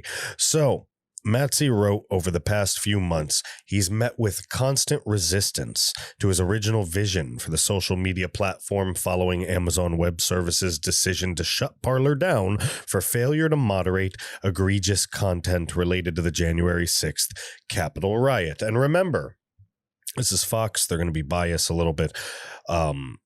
It wasn't that they failed. You know, this is kind of a word play. It wasn't that they failed to do it, like they screwed up and said, I'm not doing this. They failed. They actually failed because their company's rapidly growing and they didn't have enough moderators. All right. They were trying to get through the moderation of some of the violence. All right. Look, Twitter and Facebook have violence from the left all the time planned on them. And I'm not justifying anything that happened. Anybody that did violence and planned violence should be prosecuted. The the utmost extent of the law. But what I am saying is that there's a double standard because they're expecting a smaller company to operate at the level of billionaire monopolies. How do you do that as a small timer, as the underdog? You don't. You don't. So you have to cut Parler some slack. All right. You have to grade this on a curve. All right. You have to grade it on a scale. You have to look at it and say, hey, Parler doesn't have those resources. You got to give them time to build up. You can't just shut down a company because you deem something speech you don't like. That goes against our freedom. That goes against our liberties. That is not the American way. Plain and simple. All right. Parler didn't immediately respond to a request for comment. All right. I've worked endless hours. I fought constant battles to get Parler up and running. And at this point, the future of Parler is no longer in my hands. I want to thank the Parler employees, the people on Parler, and the Parler supporters for their tireless work and devotion to the company. They're an amazing group of diverse, hardworking, and talented individuals. And I have the utmost respect for them. Many of them have become my second family. Folks, it's amazing. You can take somebody's own company from them, isn't it? I've made sure that can't happen at the American Reveille, and I will not be making any decisions that put me in a position to where I can be removed from my creation. I'm going to be the Vince McMahon of this crap, all right? Not saying my product's fake. What I'm saying is that as Vince McMahon is an obsessive, compulsive, workaholic megalomaniac about his company, so am I. Well, maybe not the megalomaniac part. That's just an act. That's a pro wrestling thing. But from my perspective, this is my baby. This is my entity. This is my life's devotion so that I can build this up and make sure we have that positive effect on history, ladies and gentlemen. Bigger picture, much bigger picture plans. So I could only imagine what John Matze must feel like being kicked out of the picture, you know? I'm not sure exactly about the upbringing of Parler and how he formed his company, but, you know, doing what he had to do to get funding. He signed different things. He got investors. He got people together to make his dream come alive. And now it's been taken from him. It's been taken from him, ladies and gentlemen. And I don't think that that's right. I don't think that that's fair. But again, we don't know all the details. We don't know what happened. We don't know what's been going on back and forth. All we know is that Parler's been down. All I know is that there's 15,000 people who loved what we do here at the American Reveille who cannot find us now. All right. We are still looking for solutions for the social media issue, but we are building street teams up. If you're interested, by the way, if you want to know more about what entails in a American Reveille street team, message me, JAMESLANE at AmericanReveille.com. JAMESLANE, American Reveille, REVEILLE.com. Parler, we're reading again, a social media app that was widely embraced by Trump supporters because it favored free speech, saw a spike in users following Twitter's permanent suspension of President Trump. Parler's been down since Amazon Web Services cut it off and was expected to relaunch before the beginning of February, but things were delayed. A Parler insider told Fox News that the delay was caused by new branding and changes occurring within the company for the sake of stability. Matze emerged as a star of the conservative media amid the chaos surrounding his company being taken offline by Amazon, making regular cable news appearances to defend free speech. Matze told staffers that he'll be taking a few weeks off before searching for a new venture. Remember that, folks. Remember what I said. If you know John Matze, reach out to him. Tell him, get involved with the American Reveille. He can invest in us. It's not as expensive as Parler. I'm a pretty crafty business guy. I can make the dollar dance, John. Okay, sorry. After that, we're reading again. Quote, after that, I'll be looking for new opportunities where my technical acumen, vision, and the causes I'm passionate about will be required and respected, he wrote. I want to thank all the people of Parler that supported me in the platform. This has been the true American dream, an idea from a living room to a company of considerable value. I'm not saying goodbye, just so long for now. Hey, Chief of Operations, American Reveille, maybe we should reach out to John Matze. I don't know. Let me know. Let's talk about it later. I'm just thinking that right now, so might as well. Anyway, now that I had a sidebar with my company, people are going to be like, oh, that dude's talking to himself. He doesn't have a COO. You'll find out, guys. You'll find out. In addition to Amazon, Google, and Apple, they've both suspended Parler from their respected app stores. All right. In addition to Amazon, Google, and Parler, they both have suspended Parler from their respective app stores. So is John Matze going bye-bye and a prerequisite to getting Parler back in those app stores? I mean, what could have done it? What would have removed John? You know, I went to parler.com, right? Look, check this out. Oopsie, I have fat fingers today. Parler.com. Look at this. It's still up, right? His memes, the stuff he was saying. Look, many upsetting things have occurred over the last year. The natural reaction is to cast blame or to jump to premature conclusions. We should, in the spirit of parley, place aside our differences, place aside our biases of one another, and have respectful conversation in order to improve our society. We shall check our baggage at the door and start fresh with one another. I believe everyone in the tech community, political, and others should put their differences aside and move forward together. What's wrong with that? So what happened? Who got to the investors of Parler? What is Dan Bongino going to have to say about it? That's what I'm curious. Let me know. Let me know what you think he's going to say. If I miss it, let me know what he does say. I want to know what you think. What the hell is going on? They fired John Matze. I thought Parler was coming back this week. Now we're really going to have to double down and invest in these street teams. We're going to go old school, ladies and gentlemen, pounding the pavement, feet to the concrete, spreading the word of the American Reveille across the land. JAMESLANE at AmericanReveille.com. You can have it in a city near you, folks. Thank you, thank you, thank you. But we're not done yet. We got one more. All right. This is a story of about how we're not actually doing Fresh Prince. This is a story of a crazy elitist. Okay.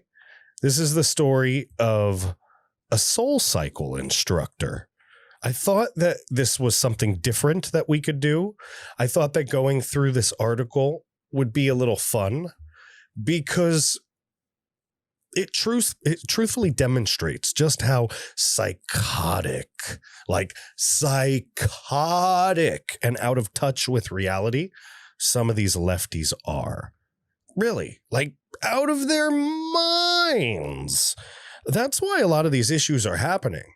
People don't recognize that different brackets of pay, different tax brackets, different lives, people don't know what other people live like.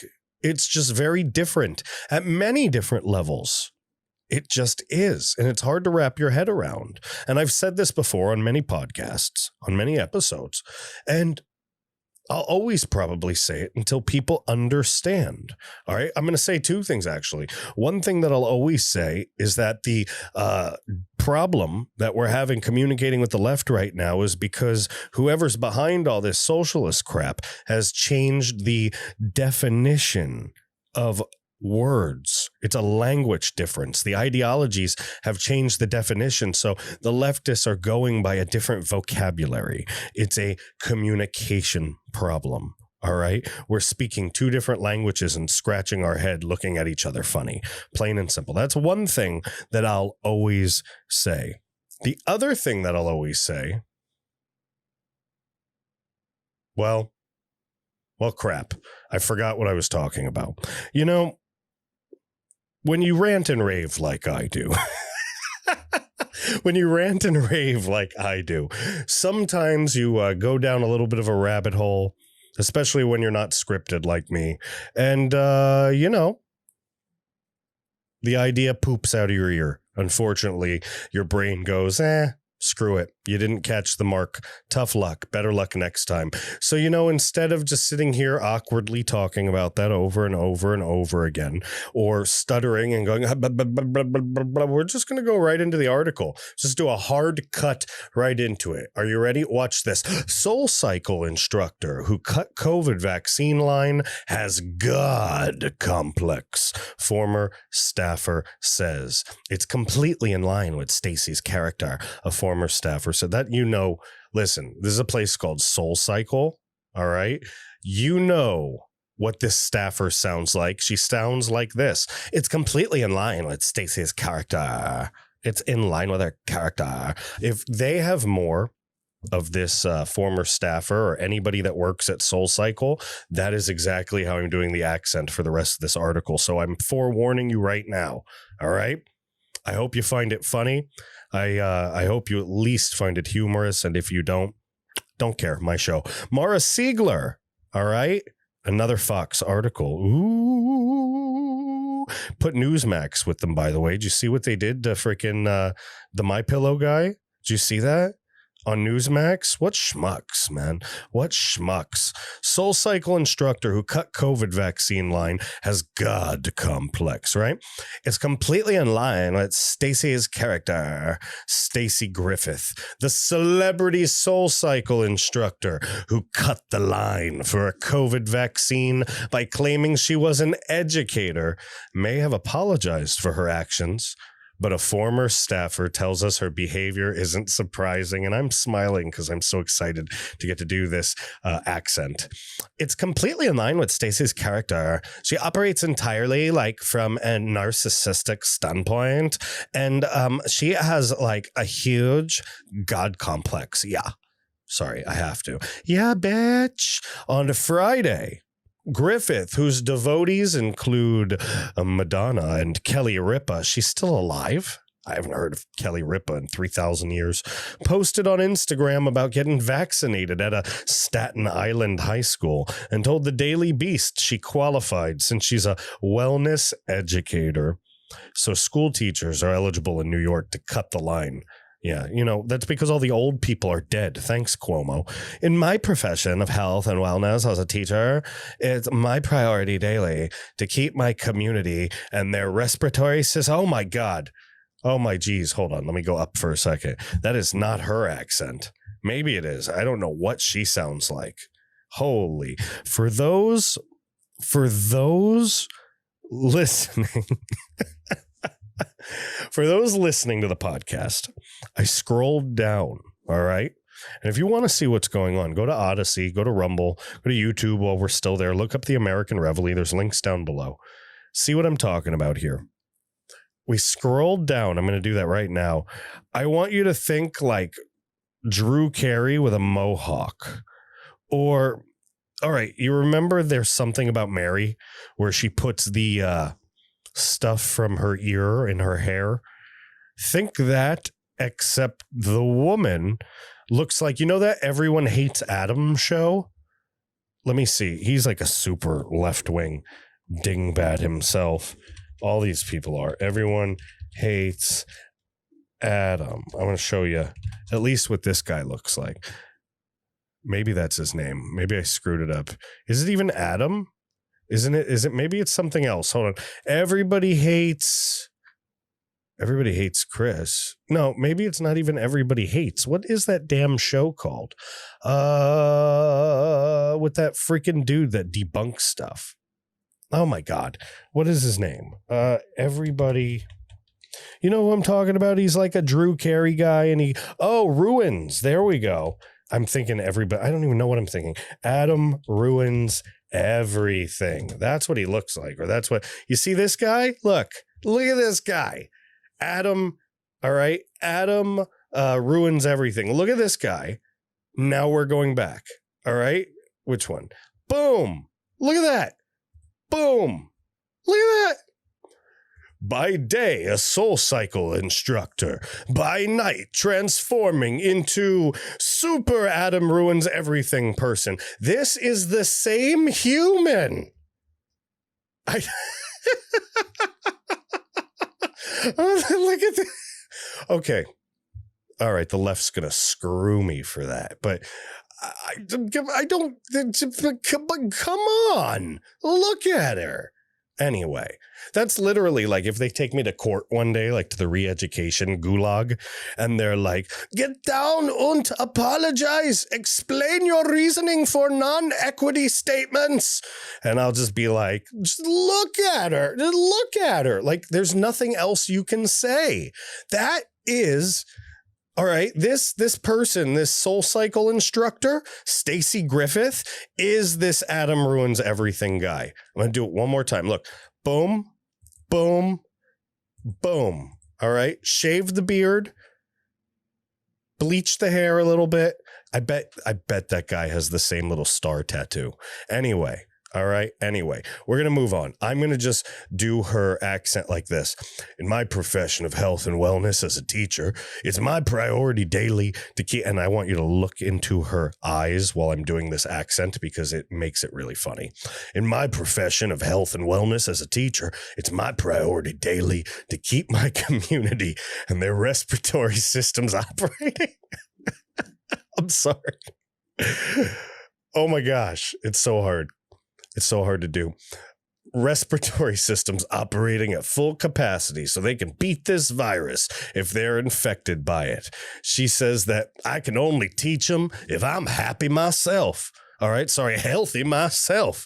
By Monday, she apologized, saying, oh, shucks, I made a terrible error in judgment. Stacey Griffith leads a class workout at the Soul Cycle studio at the American Express Platinum House at the Parker Palm Springs on April 15th, 2017. I bet you if you look up April 15th, 2017 in Palm Springs, California, on that day, at some point, there was a filming of an episode of Adam Ruins Everything. Somehow, across the street of her studio, Adam Ruins Everything was being filmed on the same day. Coincidence? Is it even the truth? I'm just making it up. It probably never happened, but I bet if you looked hard enough, you'd find out that they may be the same person. This lady's a psychopath. Soul Cycle seemed to distance itself from the move by telling Page Six in a comment on Tuesday that I'm just thinking, I'm sorry, guys. I keep looking at them. It's so distracting. I gotta like block her face. I keep thinking to myself, like, I look up, I'm like, yep. She looks like some stereotypes. I'm sorry. Some stereotypes are true. That looks like a liberal crazy person. And you know what it is? It's a liberal crazy person. Soul Cycle, all right, seemed to distance itself from the move by telling Page Six in a comment on Tuesday that Griffith, quote, operated in a personal capacity in applying for a New York State COVID-19 vaccine. Soul Cycle plays no role in organizing or obtaining vaccinations for instructors or other employees, nor do we encourage any of our employees to seek vaccine priority as educators, ladies and gentlemen. This person right here, all right, this person right here is a perfect example of the left eating their own. The rules for thee, but not for me shtick, all right, is not going to work much longer because it's going to come back like the Langoliers from Stephen King and start consuming your reality as well. And what are you going to do when you can't control the monster anymore? The former staffer huffed. You know, they love to ignore bad behavior from instructors. It's a culture of bullshit. A culture of bullshit. Plain and simple. Bullshit. The former staffer huffed. All right. So obviously a posh place. All right. Obviously rules for thee, but not for me. But obviously, like I said, an example for the left eating their own. There's a little more to go. Either way, the controversy is just the latest to hit the high-end fitness brand. Top instructors have been accused of making racist and homophobic comments on the job, having sex with clients, and fat-shaming coworkers. Well, fitness industry is a hell of a place, guys. I don't know what to tell you. It's kind of like the pro wrestling world or certain sports. I mean, it's like a locker room, and some people are jackasses. SoulCycles previously commented regarding those incidents that its core values are of diversity, inclusion, acceptance, and love. When we receive complaints or allegations related to behavior within our community that does not align to our values, we take those very seriously and both investigate and address them by sending out a small little email. I'm making up this last part, not checking our inbox, not really getting any commitment about anything, and forgetting it ever happened at all because people pay us $3 bazillion an hour to cycle for their souls. I think secretly the soul cycle is actually like a bunch of almost rich people cycling, and the sweat and the pedaling, right? It powers like this combined soul they have in a basement, which all the rich elite people suck the energy from to stay youthful. I'm totally joking. I made that up. Completely made that up. Listen, folks, either way, this person, all right, Adam ruins everything. I had to do it one last time. I'm sorry. I know it's getting old. She skipped the COVID line, right? And I'm not saying that COVID is real or not real. I'm not saying that the vaccines are real or not real. What I'm trying to use this as an example of is that the left is selfish. They don't care about anybody but themselves. They never cared about anybody but themselves. They don't want unity. They only want you to run the machine so that they can benefit off of your blood, sweat, and tears. People like Stacey Griffith, they think they're better than you. Her coworker says she has a God complex. And I wouldn't doubt that she has a God complex, because many of these type of people that I've met have way worse than a God complex. They have an idea almost that you're there to serve them, right? You're lower than them. They don't just have a God complex. They have a spiteful, hateful God complex. Folks, people like Stacey Griffith who think they're better than you, they won't get through this. They weren't even mentally stable to begin with. And folks, whatever you consider your normal, your reality, do your thing. Work hard, hustle, make your money, right? Do your thing to keep the stress down. These are crazy times, right? But don't let this insanity get to you. Don't be a hypocrite. Don't sink to your level, to their level. And worst of all, don't ever look at this thing. Don't do your hair like that.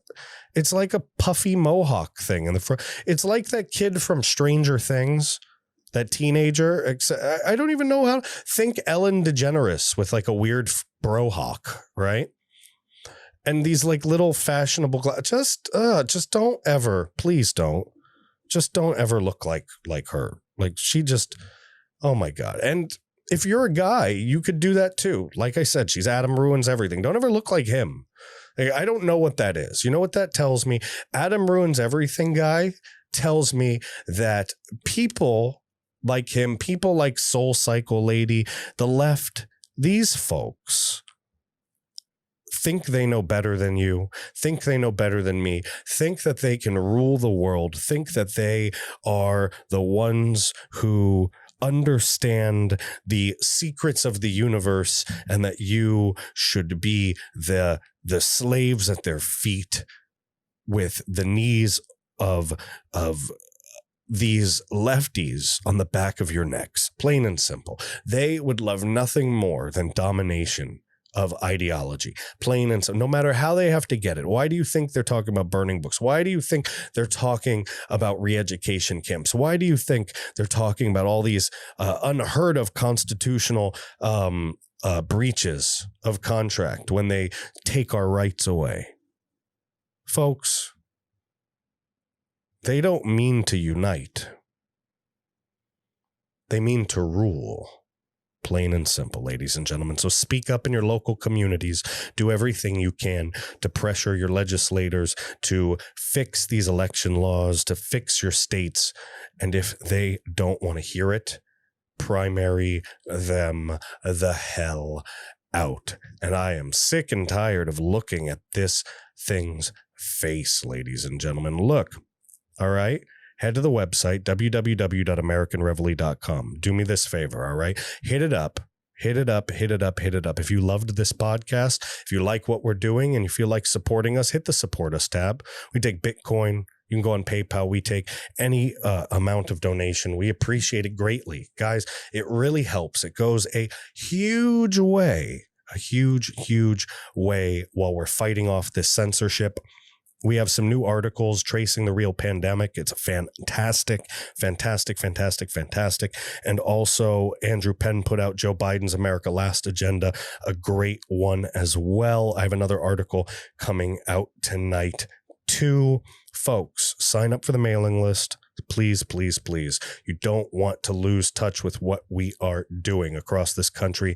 And please contact us. If you have any feedback, if there's anything you'd like to ask me, if there's any way you believe you can contribute with any of your skill sets, or if you'd like to start building up an American Reveille street team in your neighborhood, please let me know. JAMESLANE at AmericanReveille.com, JAMESLANE@AmericanReveille.com, or you can hit the contact button or go to AmericanReveille.com and then hit the contact button. Folks, we're still on YouTube, so if that's where you're watching us, please subscribe, hit the notification bell, leave a comment, share. But they are shadow banning us. That's why you'll notice that we were getting thousands of views, and now all of a sudden we're barely getting any. That's called shadow banned, all right? So we're moving a lot of our stuff to Odyssey. This is a great platform, ODYSEE.com, all right? Most of my videos are up there. Most of them are up there. And I like them. I think they're a great platform. They're easy to use. It feels like YouTube. So it could be our version of YouTube. Try it out. ODYSEE.com. I'm there as American_Reveille. Of course, the links will be in the description below. And of course, I'm on Rumble, guys. I am on Rumble as well. Head over to rumble.com. Find me American_Reveille. I'm in the comment section below, or I'm in the description section. You can find the link there. Head over here, subscribe, hit the notification bell. I need all the support I can get. We are having a very big hit to our distribution. People are not seeing what we're putting out because they killed Parler. And like I told you in the podcast episode, we don't even know if Parler is coming back. So we got to start from scratch. So I need your help, folks. Please help. All right. We can do this together. We really, really can. If you're listening on Apple Podcasts, guys, 5-star rating, leave a review, please. Please, please, please. That's a big deal. Subscribe there. Follow me there. Share. If you are an audio listener, I am on most platforms. American Reveille Podcast on most platforms, folks. If you're a listener and you know people who like AM radio and different things like that, tell them about the American Reveille, please. I need your help, and I'm depending on you to really spread the word, all right? We're doing everything we can. You know that I barely sleep and eat. I'm putting it out. I'm putting the hours in, folks, for you, for me, for everybody, folks. So I appreciate it. I thank you so much. I hope you enjoyed this podcast, and I will see you in the next segment. Bye.